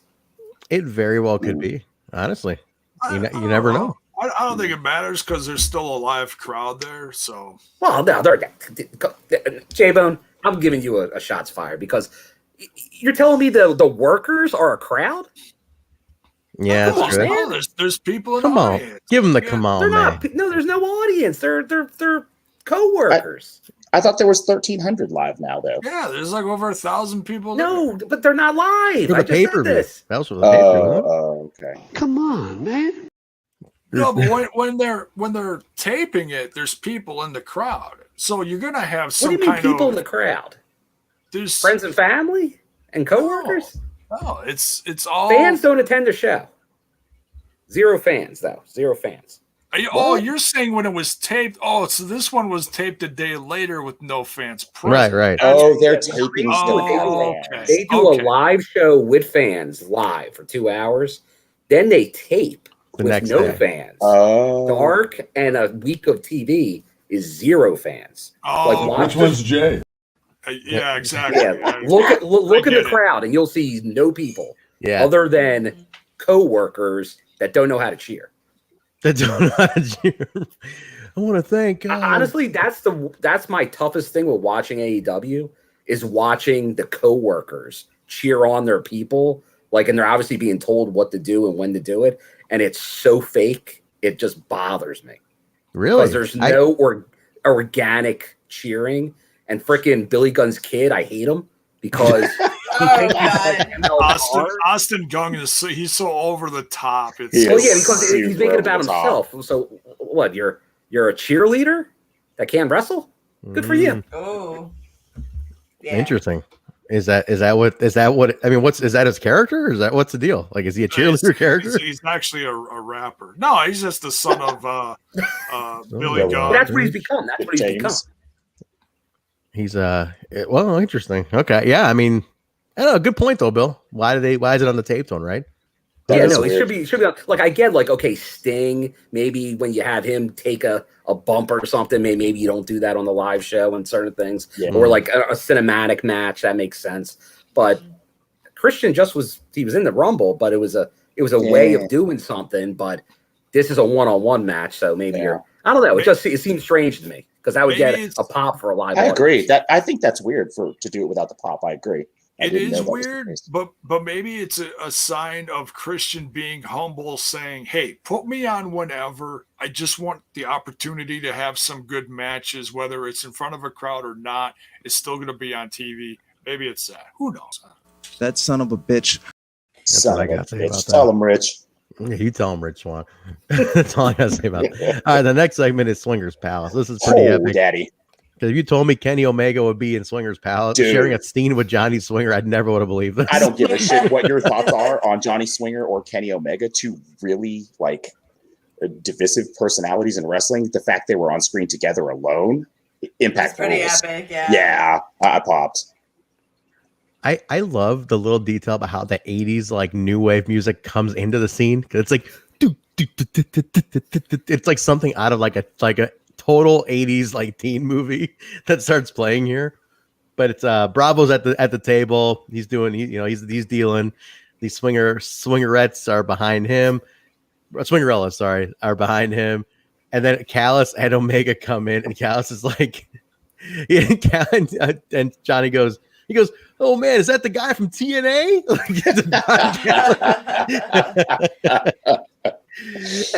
and then they do the handshake. Did you guys catch the gentle handshake? Yeah, which is wrestler code for I work gentle. The little gentle handshake. And they zoom in on it. It was so great. But Don looks at Kay. He's like, "I hate to bring you to a scummy place like this, but just hear me out." But they basically put down 20 grand on Kenny, and then he asks the Swingers, he's like, "What are the odds? What are the odds?" He goes, 1-1, Daddy. He's Kenny's appalled at this. He's totally appalled at that there's 1-1 odds for him, and then he's like, "What?" And then Callis pulls out 20K, and then he changes the odds. So they're moving the goal. He shows them the video. Yeah, I saw the video. Yeah. Have you seen the One Winged Angel video? And Kenny's music comes up. Don is peak right now. Don has always been good, but god dang, he's funny right now. These are great. This is sauce. And again, I want to apologize for the Johnny Swinger incident from last week. That was You guys swing? We tried not last week. We had some connection issues with Johnny. We're gonna try to get him back. We figured out an alternate. We figured out a little alternative to things like that. If that ever happens again, Swinger's on. He's on a flip phone. He's calling from 1988. We were ambitious to think he had internet on his phone, but he's gonna fax his answers that's what it is. So it's going to be a long episode. He's going to be writing fax responses back to us, but we got to back up. So we'll get Johnny back for a redo of that episode pretty soon. So don't have no fear. But yeah, this was a great segment. I mean, anything. This may have been my favorite segment of the night because Kenny Omega was in Swinger's Palace. Think about that. With Johnny Swinger, Johnny Bravo, Kenny Omega, and Don Callis in one room. in the Swingerettes and Alicia Edwards.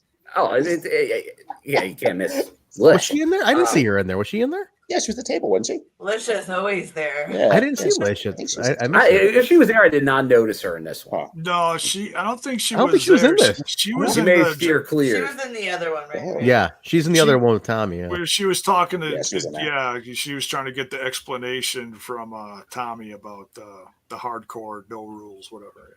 Yeah. No But rules. now my fingers are just crossed. Do we get like a one-off on Impact TV of like Kenny Omega versus Swinger? Oh my god!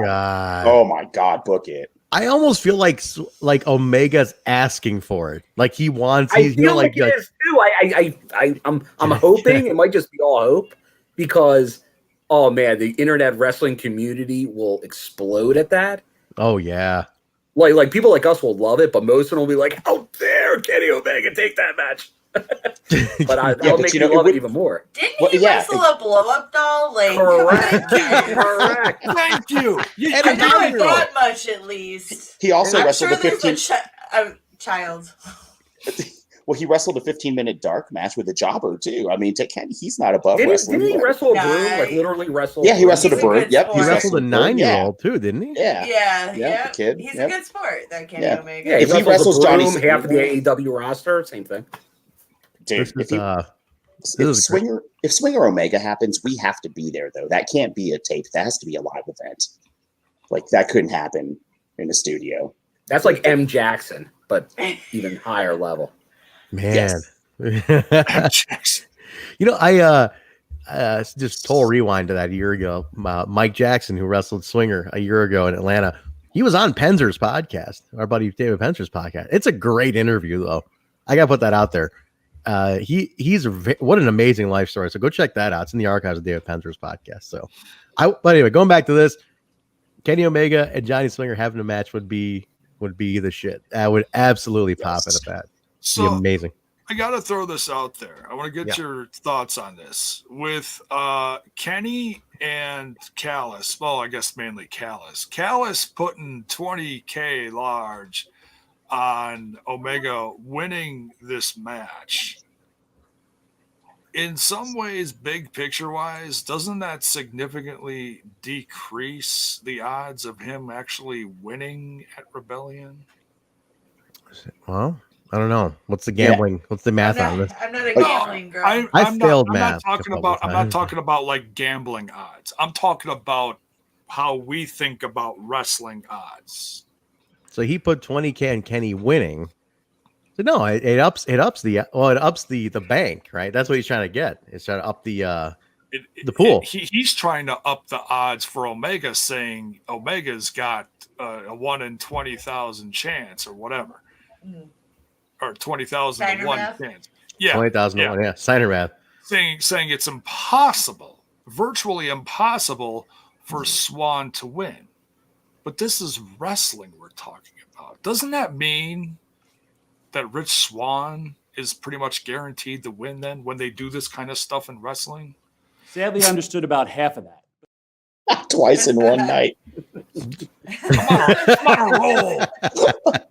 Hey, at least I'm consistent. See, if we had it in the bite, it would have been irrelevant. Yeah, well, you're deep today. You're philosophical a little bit today. I want to. Is everything okay? When this was going live, I got to agree with Jaybone because I put Kenny Omega's chances very likely of winning that title at Rebellion. Yeah, but I think this segment does give it a little bit more of a possibility for Swan than I had before. Really? Because, well, now if they cash in here, the Pete Rose of Impact Wrestling, Don Callis. We came here for a lot of money. Yeah. That's right, came in for a lot of money. If he does, they have to get the money here. that's going to bankrupt Swingers Palace. Johnny Bravo will have no job. So that these are the risks now. It ain't no secret. I need a job.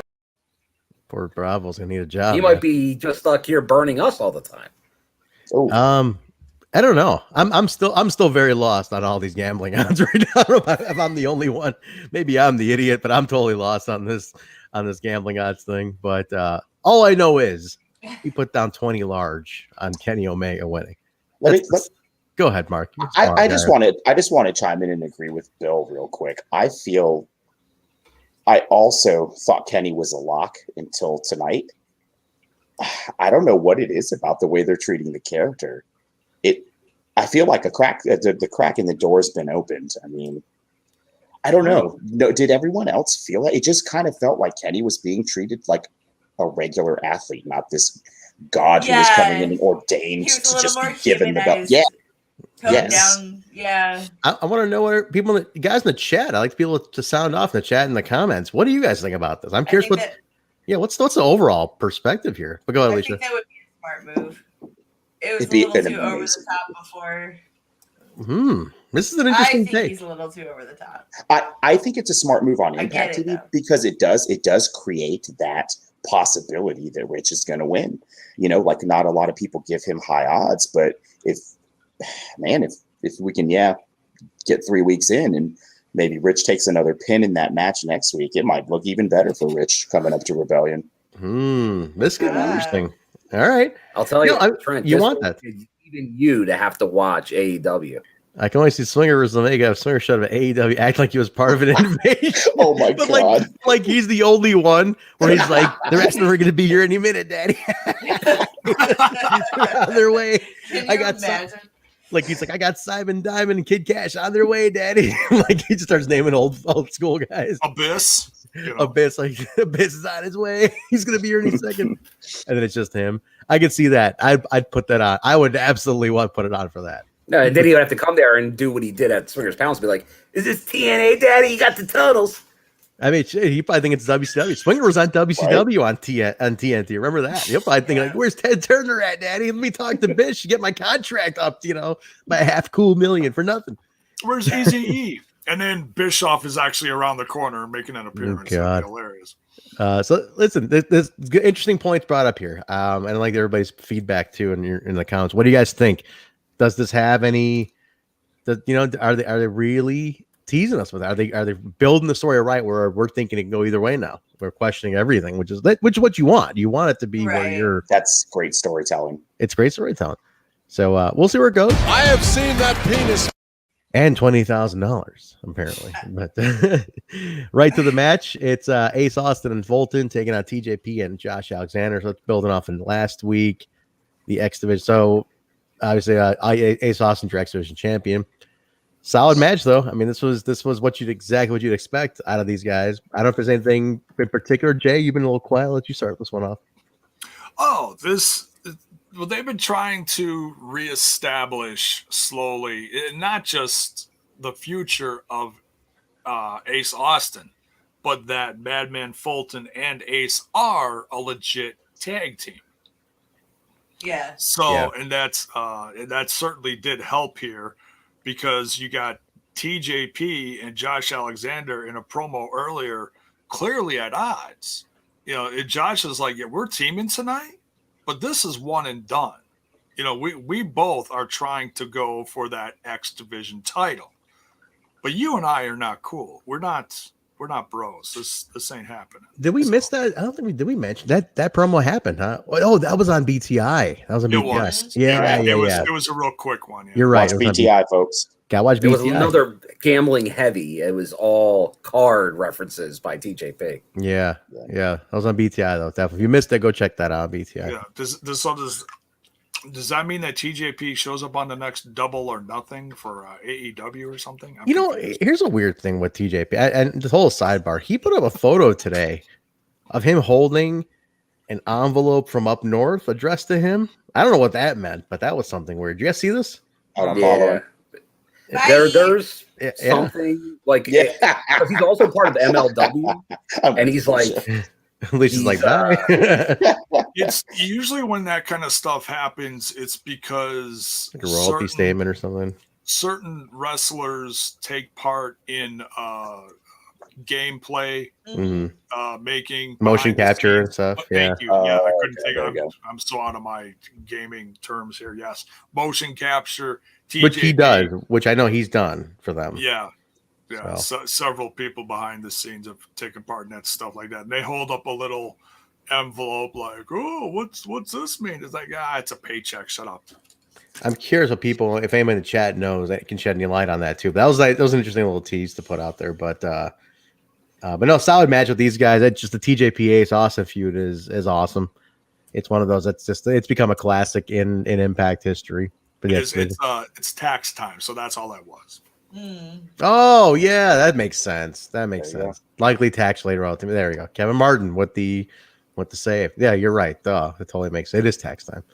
But Ace and Fulton win via pinfall. Gets a sneaky roll up on TJP. But Ace is super dominant, man. Like this dude he's on a roll. Like this kid he's the star continues to rise on Ace Austin. There's no stopping this guy. So he looks absolutely amazing. And I want to say, and I mentioned this during the watch along, sure. So it bears repeating. This is the best match, in my opinion, that I've seen from Madman Fulton in a while. Not that he's had necessarily bad matches. We've been a little, here's that word, critical. We've been a little critical of him depending on what he's doing. He was gone for a little bit. He looked amazing here. I thought he looked great. I mean, it's props to everyone else, working together, but still, I feel this is the best he's ever looked. Go ahead, Mark. I know Mark can chime in on this. I'm a big Fulton fan. I think he's fucking great. He's got an incredible look. I know that the word was that he's still a little green and needs some more ring time, and I think this is like the perfect way to get it. You put him with Ace, who is clearly polished, clearly the future. And you have them work the dynamic they're working, the Nash Hall dynamic, the big small, the Diesel Razor. It works really well. I agree. Fulton looked great. I love the choke in the corner up on the second turnbuckle. He used a lot of new stuff. He used a hair whip that was new when he was distancing. He just looked different in the ring. I liked it a lot. I'm with you, Jaybone. Madman Fulton is a guy that I hope can learn enough and become dominant enough in his time and Impact to get to the top. Like, I don't know. I'm sure he's got at least a year left because he just showed up about a year ago, right? Maybe a little bit longer. Mm-hmm. So yeah, that's my thought on that. It's just time, right? It's just a matter of time. Like he just, as he continues on, it just gets better. It's just a matter of ring time and growing his career. So, but you're right. He did look good. He did look good here. And Ace is if you're going to team up with anybody, it's Ace Austin. That guy. And they complement each other really well. They do. Yeah. Big time. So yeah, I mean, it's working out. I like it. Just keep Ace in the mix with Fulton. He's a good muscle for Ace. That's the best part. He's his big man. Yeah. For sure. There's always a place for a guy like Madman Fulton in wrestling. Of course. He's that size, got the look, the size, the athleticism. Size. Yeah. You're already 5 steps ahead because of the size alone. So you can harness that, you're on your way. Absolutely. But they do get the win. So does the feud end with TJP? That's what I'm curious about. And people in the chat, I'm curious what you guys think about this. Is this feud over, the TJP and Ace Austin feud? Are we keeping it going? Or we pivot off of this? We'll see. So could go either way. Could really go either way. All right, we go to the Willie Mack in the back, which had a great line in it, Bill. This was classic. He calls Don. He called Don a certain name here. Do you want to talk about this? Well, or you pitch it to Mark. He's loving it. Talk about it. Go ahead, Mark. No, go ahead. I'm just laughing because it was funny. Go ahead, Bill. No. You probably have more of the details than I do. I actually did take a lot of notes. It's just when Don walked up, Willie's sitting down. He looks up and he goes, "Sup, fool?" And Don goes, "I'm your boss," right? Or something like that. Like that's really all I wrote down. I didn't want to take the whole segment, just the "what's up, fool." Like that'd be like if I went and did that to my boss. If he came up to me when I was sitting at my desk, Willie's in the locker room, like chilling, getting ready, and that's how he addresses his boss. Good stuff. What's up, fool? Yeah. What's up, fool? Willie's my kind of peeps. He is. Oh, for Willie, sure. friend of the show, Willie Friend of the Mack. You guys missed that interview a couple weeks ago. Willie was on the show, and he gave Jaybone some really sound advice. Jaybone, It's the soundbite of the year came out of that and landed mysteriously. I don't know who did this, but somebody's got something coming to him. Just look to your left, and you'll know exactly who did it. No, not that left. No. Oh, the other one. Yeah, he's like, "What's up, fool?" And Bill, take. Oh, is that the line? Go ahead, Bill. Take it from there. Well, yeah, he comes in, he sits down in, I guess, like cafeteria type area, lunchroom, luncheonette, and he's like, you're Rich's friend. You can talk some sense into him. So he goes around showing that phone's getting a lot of use. The One Wing Angel video, but he's showing that all around. But so he's showing that. Then as he's doing this, Willie rolling his eyes was great. He's like, yeah, he was giving all kinds of eye rolls. Come on, he's like, man, I gotta listen to this, man. Yeah. But then Rich Swann obviously he makes his way in there, wants to put a stop to this. Like, you going around showing that video again? And then Don's great. He's sitting down. Rich is standing up, so he wants him to stand up to him. So Don's like, okay, yeah. He's like, if you were my boss, he's throwing the boss line. He's like, I'd slap your face. And then he's like, he thinks about it. He's like, you know what? I'll give you. I forget what it was. Was it 10 seconds? 10 minutes. 10 minutes. 10 minutes. I'll give you. And I'm not your boss. I'm not your boss. So then he starts undoing the jacket and doing this. And then he says some kind of line like, yeah, Canadian champion, Don Callis. Yeah, and then he's like the golden cheeks. Yeah. Protege. Oh, yeah, he mentions the Sheik. That's what gets Don all riled up. He mentions the Sheik. And that gets Don going. He's like, oh, the Sheik. You mentioned the Sheik. So he starts getting him, but he's obviously he's giving him a little deterrent here. Because he's obviously distracting Rich Swann. So then you get the Good Brothers coming in. They attack from behind. And then Eddie gets in there to kind of even it up, to set up that match, which we knew was going to be on that debut episode next Thursday. Yeah. So now we know how it came together. Yes. Right. Okay. Yeah. So that was that whole deal. Yeah. So Don basically luring in Rich, and that obviously was probably the whisper. Like I'm gonna set him up, right? Yeah. For those who don't know, the Golden Sheik is Kenny Omega's uncle, who trained Don Callis. That, if for people who might not know the connection, that's the connection here. Kenny Omega trained Don, gave Don his big break, and this is how it's the full circle aspect. Yeah. Don is now looking out for Kenny. There is realism in that little story.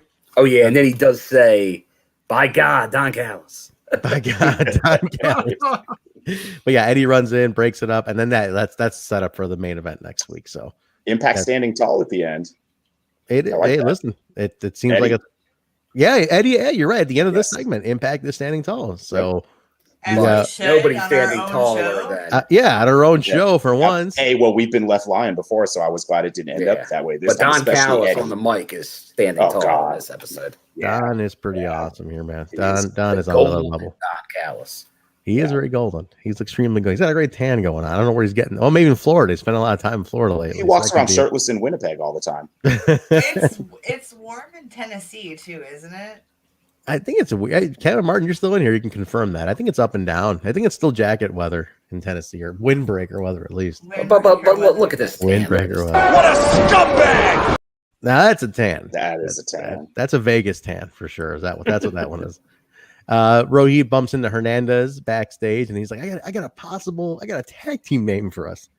He's like, the ILX, the Indian Latin Exchange. He's like, we're not a team. I'm not a team with you. I don't want to be a team. I get paid. I get paid to help. That's all I do. I get paid to do a job. That's my job to do, and I get paid, so pay up.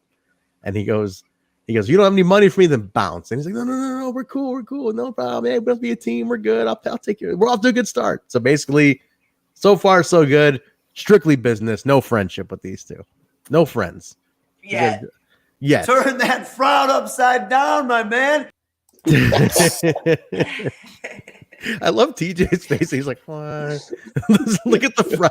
Look at the frown from TJ. Like, play that again, Bill. Play it. Look at TJ's face here. This is Turn that frown upside down, my man.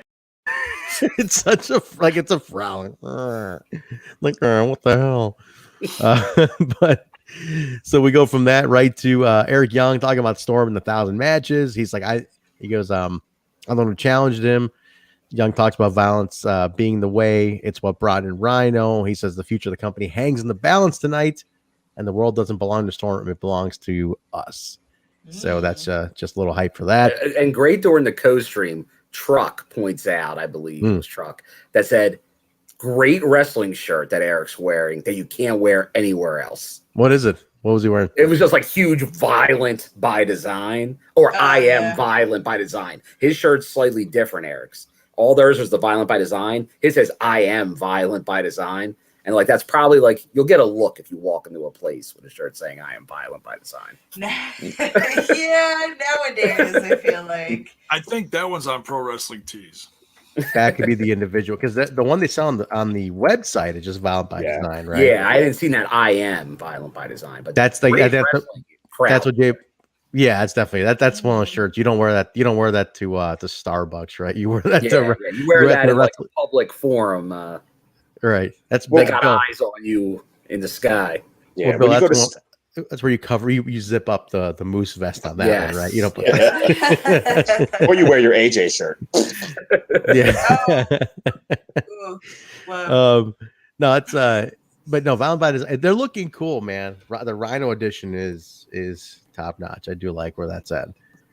We go to a Tommy Dreamer segment with all the knockouts talking about hardcore justice. Actually, I think it was with everybody. It wasn't just the knockouts, was it? Wasn't everybody in the room or a bunch of people? Well, Caleb with the K. Well, knockout, not a knockout. Your choice. Gotcha. Okay. And they're talking about they started talking about the match at Hardcore Justice, Deanna versus Jazz. Deanna says it's just going to be another legend she's going to lay waste to. And then Tommy asks Susan if he could talk about her friend Sue. And Susan's like, I know what you're talking about. Yeah, I don't know. Her name is Deanna. And so she's like, and then Tommy says, all right, fine, whatever. I'm going to announce another match, and it's going to be a multi-women's knockout scramble. Weapons match. So it's a weapons match. Winner faces the champion at Rebellion. So all weapons will be legal. Jordan, Susan, Tennille, Havok, Rosemary, Alicia, Edwards. I think that's all in this one. Yep. So no Nevaeh on Nevaeh. No Nevaeh in this. Now keep that in mind. So you know what would be dope when Nevaeh gets involved and costs Jazz. That's probably what's gonna happen. Yeah, then you're off. Yeah, then you're off to the races with that. So, but no, I mean, so you got so all your knockouts are on a Hardcore Justice. You basically got all of them on one show at this point. Do we know? So we were really big on the X Division Scramble. I know every one of us enjoyed that match and wanted to see it return. Is this the same rules? Do we know? Or because they just said knockout scramble, I assumed it was like the X Division Scramble. I don't actually know what the rules are. That. On the Magic Graphics, scramble is not listed. It's just knockouts, number one contender weapons match. Oh, okay. So I don't think Tommy said scramble at the beginning. He did say scramble. Yeah. Look for Tommy. One of the flyers too, right? Look on Twitter. Take a look. So yes, the one I'm looking at on Twitter just says Hardcore Justice number one contender knockouts weapons match. Am I having a Mandela effect moment right now? Because I swear to God, I saw one. I don't know. We know it's match time. Oh, one more thing before we leave this segment. When Susan walks away, when Susan walks away, and Tommy's like egging her on, she starts to like do the things she used to do when she was Susie. She twitched? Yes. So you remember when Susie used to twitch all the time, right? Before Sue came back. So I wonder if at Hardcore Justice, when she's getting the shit kicked out of her in a cage with weapons, are we going to see Sue? Well, Zach's saying right. Sue's coming back. Susan, Susie, and Sue enter multiple times. That'd be badass. That'd be awesome. It's got that very what Mick Foley did that, right? Where he had three characters once. I mean, Bravo did it too. Bravo. Yep, Bravo did it. Yeah. Yep. We can do that, man. We can do that. Susan is unraveling for that. Yeah. I think she this could be it. But I don't. I like Susan. I like Same. Susan though. I don't want to lose Susan just yet. Let me get I like Susan, but we've seen Deanna and Sue in matches. If you need to have Deanna go up against someone, we know she's already beaten her once. Like she is the top knockout to face Deanna again. I know. And they're 1-1, right? Yeah. The feud is good. The feud is good with these two, man. We'll see where this ends up. If she does enter multiple, you can see that happening. All three of them. I hope all so. three. Oh, that'd be so cool. That would be. I'm popping for Susie. Oh man, hell Bring yeah. back Susie. For sure. Okay. I love them all. She walks in, looks at someone and says, points at the weapon and goes, "That's bad." She gets cracked. She's out. And I think that we are at the main event now, right? I think that was it. That was the main event. So that was the match announcement. And then we get the main. So this is a big one, man. We'll spend a few minutes on this. This is James Storm's 1000th match under Impact, and it's Eric Young versus James Storm. This was, I mean, the history here is incredible, right? These are two OGs, and Storm left for a little bit, came back. This run coming back during the pandemic time, 1,000 matches under one company. I mean, that's a lot of goddamn matches. Let's say that first. Like, that's a lot of matches. Epic. Holy shit! And I think it's so fitting that it's not against Eric Young, who's an OG, and we just saw his debut on Throwback too, which they botched because the lower third said David Young, which I thought was terrible. I'm like, what a sad thing to have. That's his debut, but it's 1000th match, and that's like. It's Eric Young. The history these two have against each other is unreal. Like that goes back to 2003. They've seen it all. They know where all the bodies are buried, and it's like Storm looks fantastic still. I mean, he looks better now. His body looks better now. Eric Young looks better now than he ever has. Like these guys are peaking now in their mid 40s, which is incredible to think. And they're still wrestling at optimal levels. But man, for me personally, this was such an epic moment because I love these two. I've gotten to personally meet these two and have talks with these guys and get to know them. And it's like, nice. I've watched their careers. And just for me, and what made it even sweeter was Chris Harris walking out with James Storm. Like, holy shit, man. Like Chris Harris, like this is where I'm a total mark. Like I see Chris Harris walk out there and he's got a James Storm t-shirt on. And like, it's only fitting. Like he was part of the first couple hundred of those matches, of those 1,000. Yeah, right. Like Harris is easily part of maybe the first 250 of those matches, whatever it could be. So absolutely. First four give or take years. Yeah. Yeah. So, I mean, think about that. The first part of that was alongside this guy and just him coming back. He looked great against Eric Young. And I love Chris Sabin. Let's not even shorten that though. Chris Sabin's a 2002 guy in Impact, like he's an OG or a 2003 guy. He's an OG out there. Go ahead. I think it's important to point out with this storyline that all of these dudes, minus Jake Something, are old TNA guys. Yeah. So on the Violent by Design side and on the good guys side. Yeah, those guys too, though. Even Diener goes back years. Huge rub for Jake. Huge rub. It's a rub for Jake is what this is. Mm-hmm. Think about look at the company he just gets put in right there. It's like, we want you as part of this moment.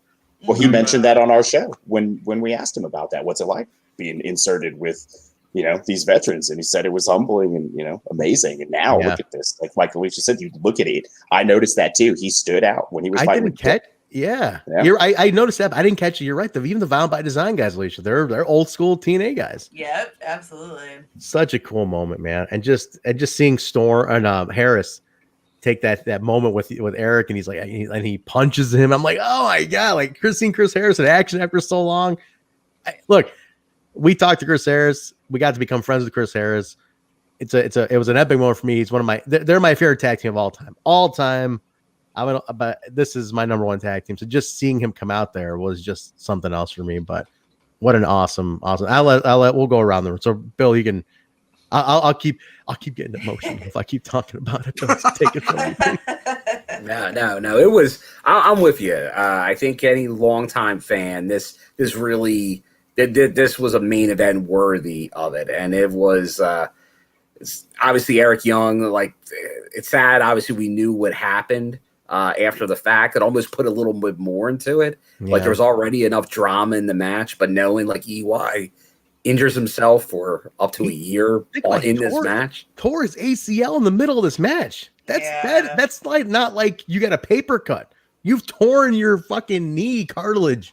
At this point. And you can tell, like, there's times where you kind of see towards the end of the match him struggling a little bit. Well, like, it's more like kicking out and stuff. Like, that's, you can tell it's tough. Oh, can you He still imagine? finished the match. That's And where I he's think he finishes the match, and we find out he does more matches even after it. He does which 2 is more almost matches. which is almost like when Heath. Remember Heath? Like, he was like done when he had that. Oh, yeah. And then he still did like the rest of tapings to kind of write him off. But it's just built different. yeah, they go, man. There's no quit. And seeing all those guys like Rhino coming out as part of this, like, it's great. It really does give that TNA throwback, which is it's the company history. It's almost crazy that this was such a Don episode and we had no Scott D'Amore after all this. Like, he's like the only guy from the old days like that. He wasn't a part of this. It's crazy. That's interesting. Yeah. Like, I almost felt like he was going to get involved somehow near the end, but there was already so much going on the outside during this match. A lot. Because you could just see it. I know, like, a lot of the people, like Daniel and Ingrid tell, like, well, you were there too, Trent. Like, how, like, it's not that big of a place. And, like, you can see with all these people on the outside, it looks like packed to the gills. Like, they have no room out there. It's true. It is totally. I mean, it's full. That's a full house with all those people. It reminded me of like the Slammiversary main event from last year with all those guys. Yeah, you know, when they're on the outside, it's a full house. But yeah, no, you're right. You're right. I'm shocked about D'Amore though. I'm shocked he didn't come out here. Like, this would have been perfect for D'Amore to be a part of. It's one of those situations where the character is gonna show up in the alternate week. Yeah, it's like the give him the breather week and all that. But yeah, you had so much going on, like you said here. But just I'm an sure awesome he one. was where you could not see him for this match. Yeah, I think that's what it was. I'm sure this was one of those, and I'm going to assume it. I think the Impact folks might still be in the chat, but I'm assuming this was a curtain, like what like the sellout behind, you know, backstage. Everybody's watching this one, so this has to be one of those. But Jay, got any take on this? Oh, it was a moment, and I'm glad they got this on. You know, thinking about it, when I first heard about the match announced, I was thinking, I was like, oh man, I wish it would have happened at a pay-per-view, but I was like, no, it's cool that it happened on television. You know, yes, that they had a special moment like this on television, and they didn't have to put it on a pay-per-view, because you want special stuff to happen on TV. But this is a landmark moment for James Storm, and it was cool throughout the BTI and the episode itself. They threw a few highlights in there for him, you know, regarding pieces of his history when he won the world championship off of Kurt Angle, which sadly was a short run, but still a great moment nonetheless. And congrats to him. What a milestone, man. Yeah, it's really. I mean, just that's a lot of matches. How many people can say that? That's true. How many can? You know, in Impact, nobody. He's the only one. Company. 13 in WWE apparently. Somebody 13. They have 13 up there. They got a couple. They got a lot of like 20. Kane is number one. He's at like fucking 10 million.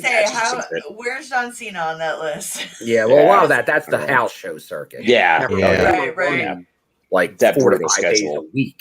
Like that's a lot of matches. Hey, consider this. I mean, with Storm, he's got that 1,000 with, you know, in a partial house show peak and because they didn't have nearly the schedule. I mean, at one point they were heavy on the house shows. I'm not gonna say they weren't.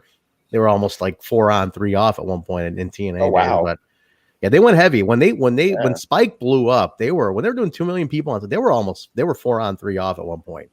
Wow. So they went heavy for a bit, but in later years, no. But yeah, I mean, like the next one down the list from Storm, I think, who was it? Was it Eric? No, it was. I think it was Bobby Roode. Bobby Roode, like 889. Think about that for a second. Bobby Roode is second. Wow. Over and just losing behind him like by 111, which is you know, which sounds like a lot, but not really. You know, think about. I mean, just a couple. Rude's the only one who could do it.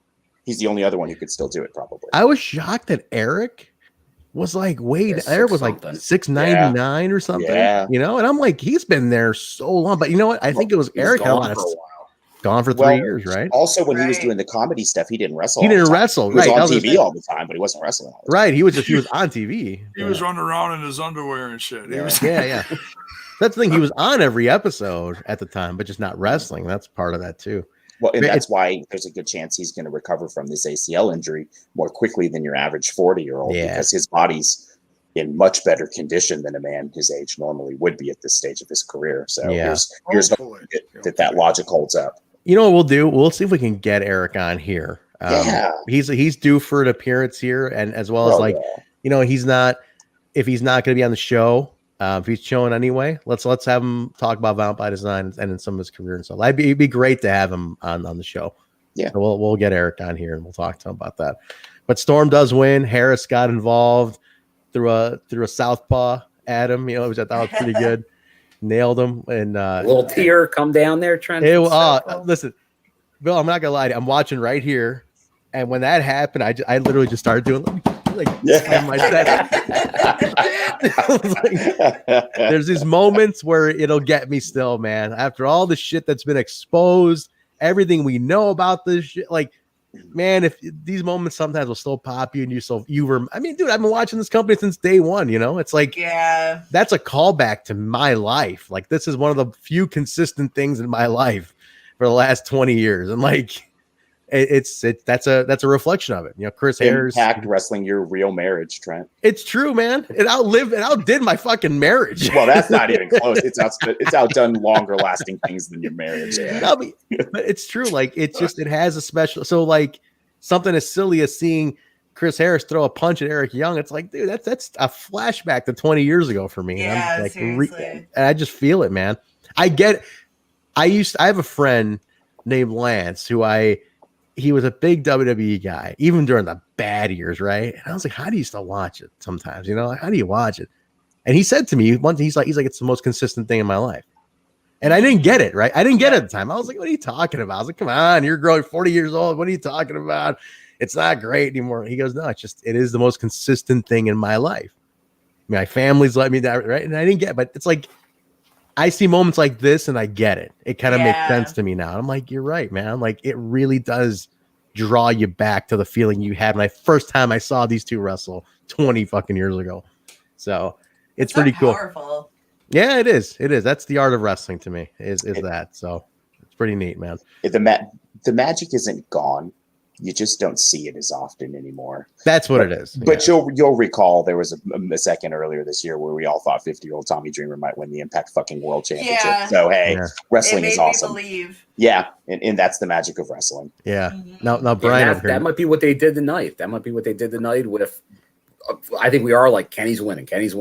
Yeah. We had that sliver put in tonight. Right. Maybe he's not winning. Well, and even though, like, I know Bill, you and I and Jaybone on the top row here are all Kenny Omega fans, I still want Rich to win because he's our guy. And they gave us that hope now.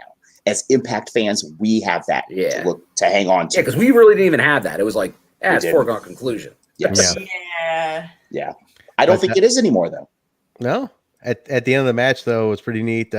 Storm pays a little shout out to Bob Ryder as he's walking up the ramp. Gives a little shout out to Bob Ryder's one final nod to Bob Ryder. I mean, people don't understand how important that man was to Impact Wrestling.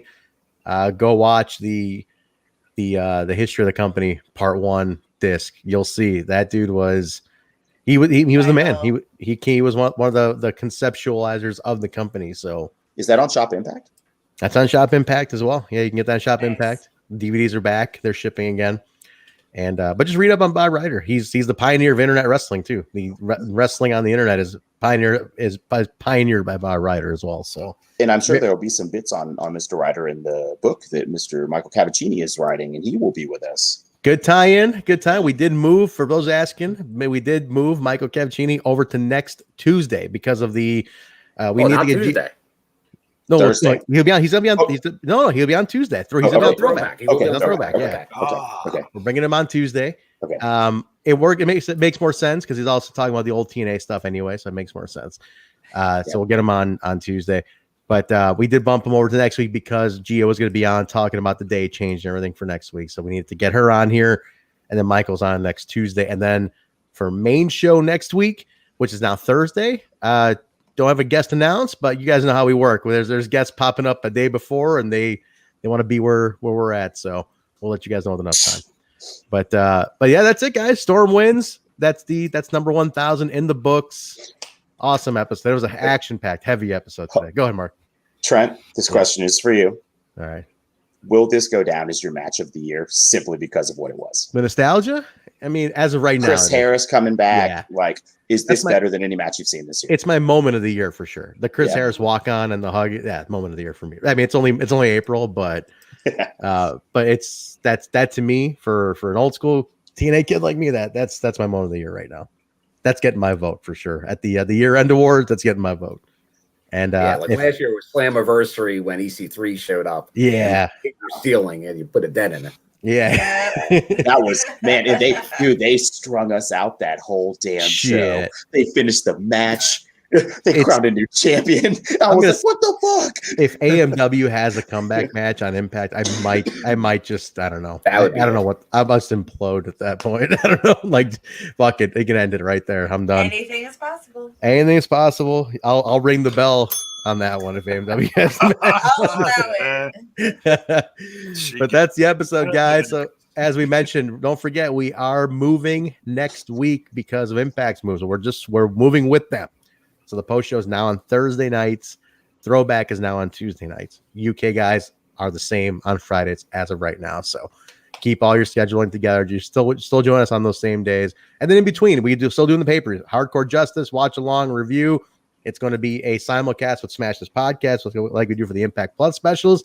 And then Rebellion at the end of the month, which is now moved to April 25th, is going to be on a TNI exclusive watch along and review, post-show review after that goes off the air. So a lot going on in April, guys. So be ready for April. There's a ton to keep track of. But we're going to let's start wrapping up.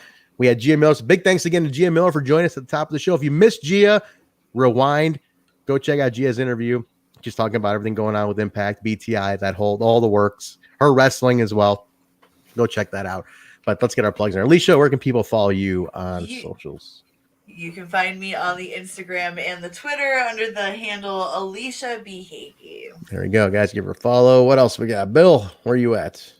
You can find me on the Twitter and the Instagram and my name, William M. Gardner, Gardner. All right, are we getting the post? Are we digging? Are we digging out in the? We are. What I found out was when I moved them all to my phone, to my computer. Mm-hmm. I took up too much storage in my computer. That was when like you throw 6,000 like high res photos on a computer, right? And then so now I have to start moving them around and all because I noticed I went on to start another program. It's like you have insufficient space to run. I'm like, So I've been going. So it's never as easy as you think, but I'm starting to pack them away. Like, okay, here's this year. So it's getting there. I know Zach Bonifer will not believe me, but I think he has bad intention for me putting photos on. Right. I think he's just looking for me as a mark and trying to use my photo in all kinds of scandalous ways. I'm going to, I think maybe because trials of a super fan. Jaybone, plug your stuff here, and I got something to show everybody. I'm going to reveal something after the plugs are in. I got something to reveal to everybody. So stay tuned, everybody. Stay on. Wait, should I play the Don bite? Go ahead, play the Don bite. No,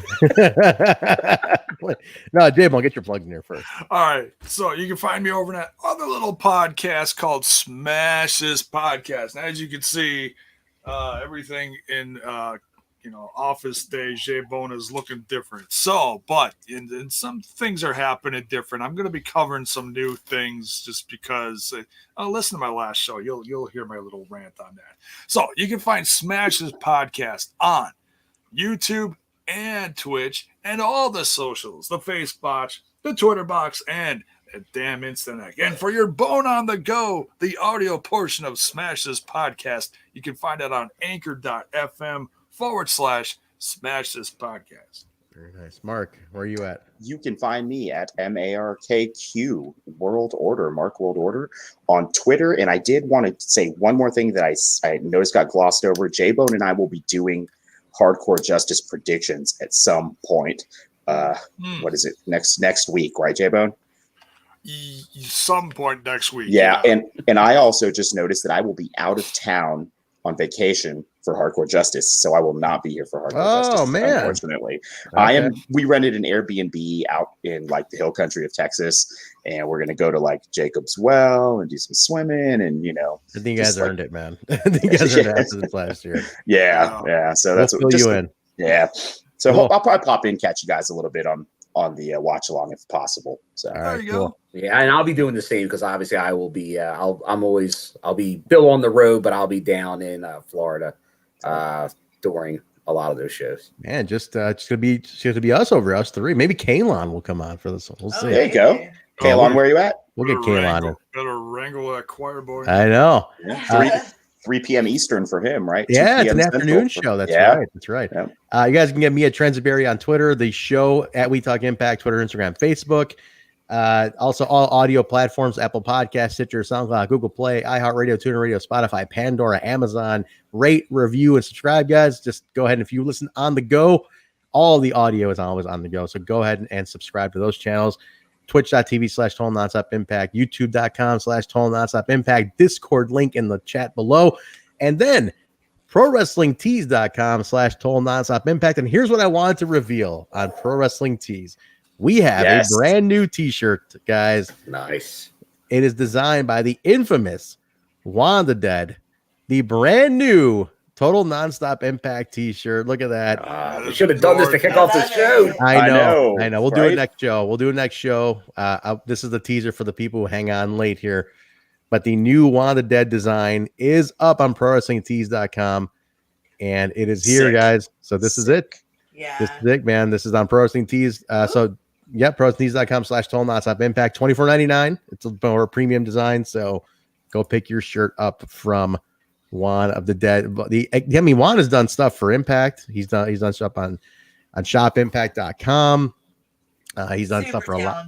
Super talented. So that's and a big shout out to our boy Truck, who had a big hand in making that happen as well. So thank you to Truck for being a big part of that design and making that happen. So yeah, thank you, Juan. Thank you, Truck. But that is up, guys. Go get your t-shirt at ProWrestlingTees.com/Total Nonstop Impact. Am I missing anything? Are we good? Discord.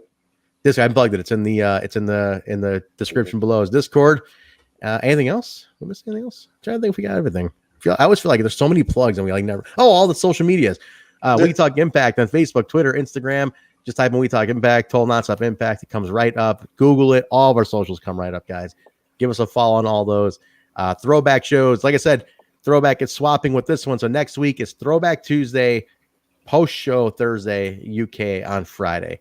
So don't forget to update your calendars. Don't forget to subscribe. You'll just know when we're going live. So subscribe on Twitch. If you have Amazon Prime, you get a free Twitch sub every month. So go ahead and subscribe to us on via your Amazon Prime on Twitch, and you get the exclusive emotes. You get the private chat, a bunch of little cool little perks and stuff. Anything else? Are we good? Yeah. Your company in Chicago, Trent, is coming back this weekend. Yeah, let me plug that real quick too.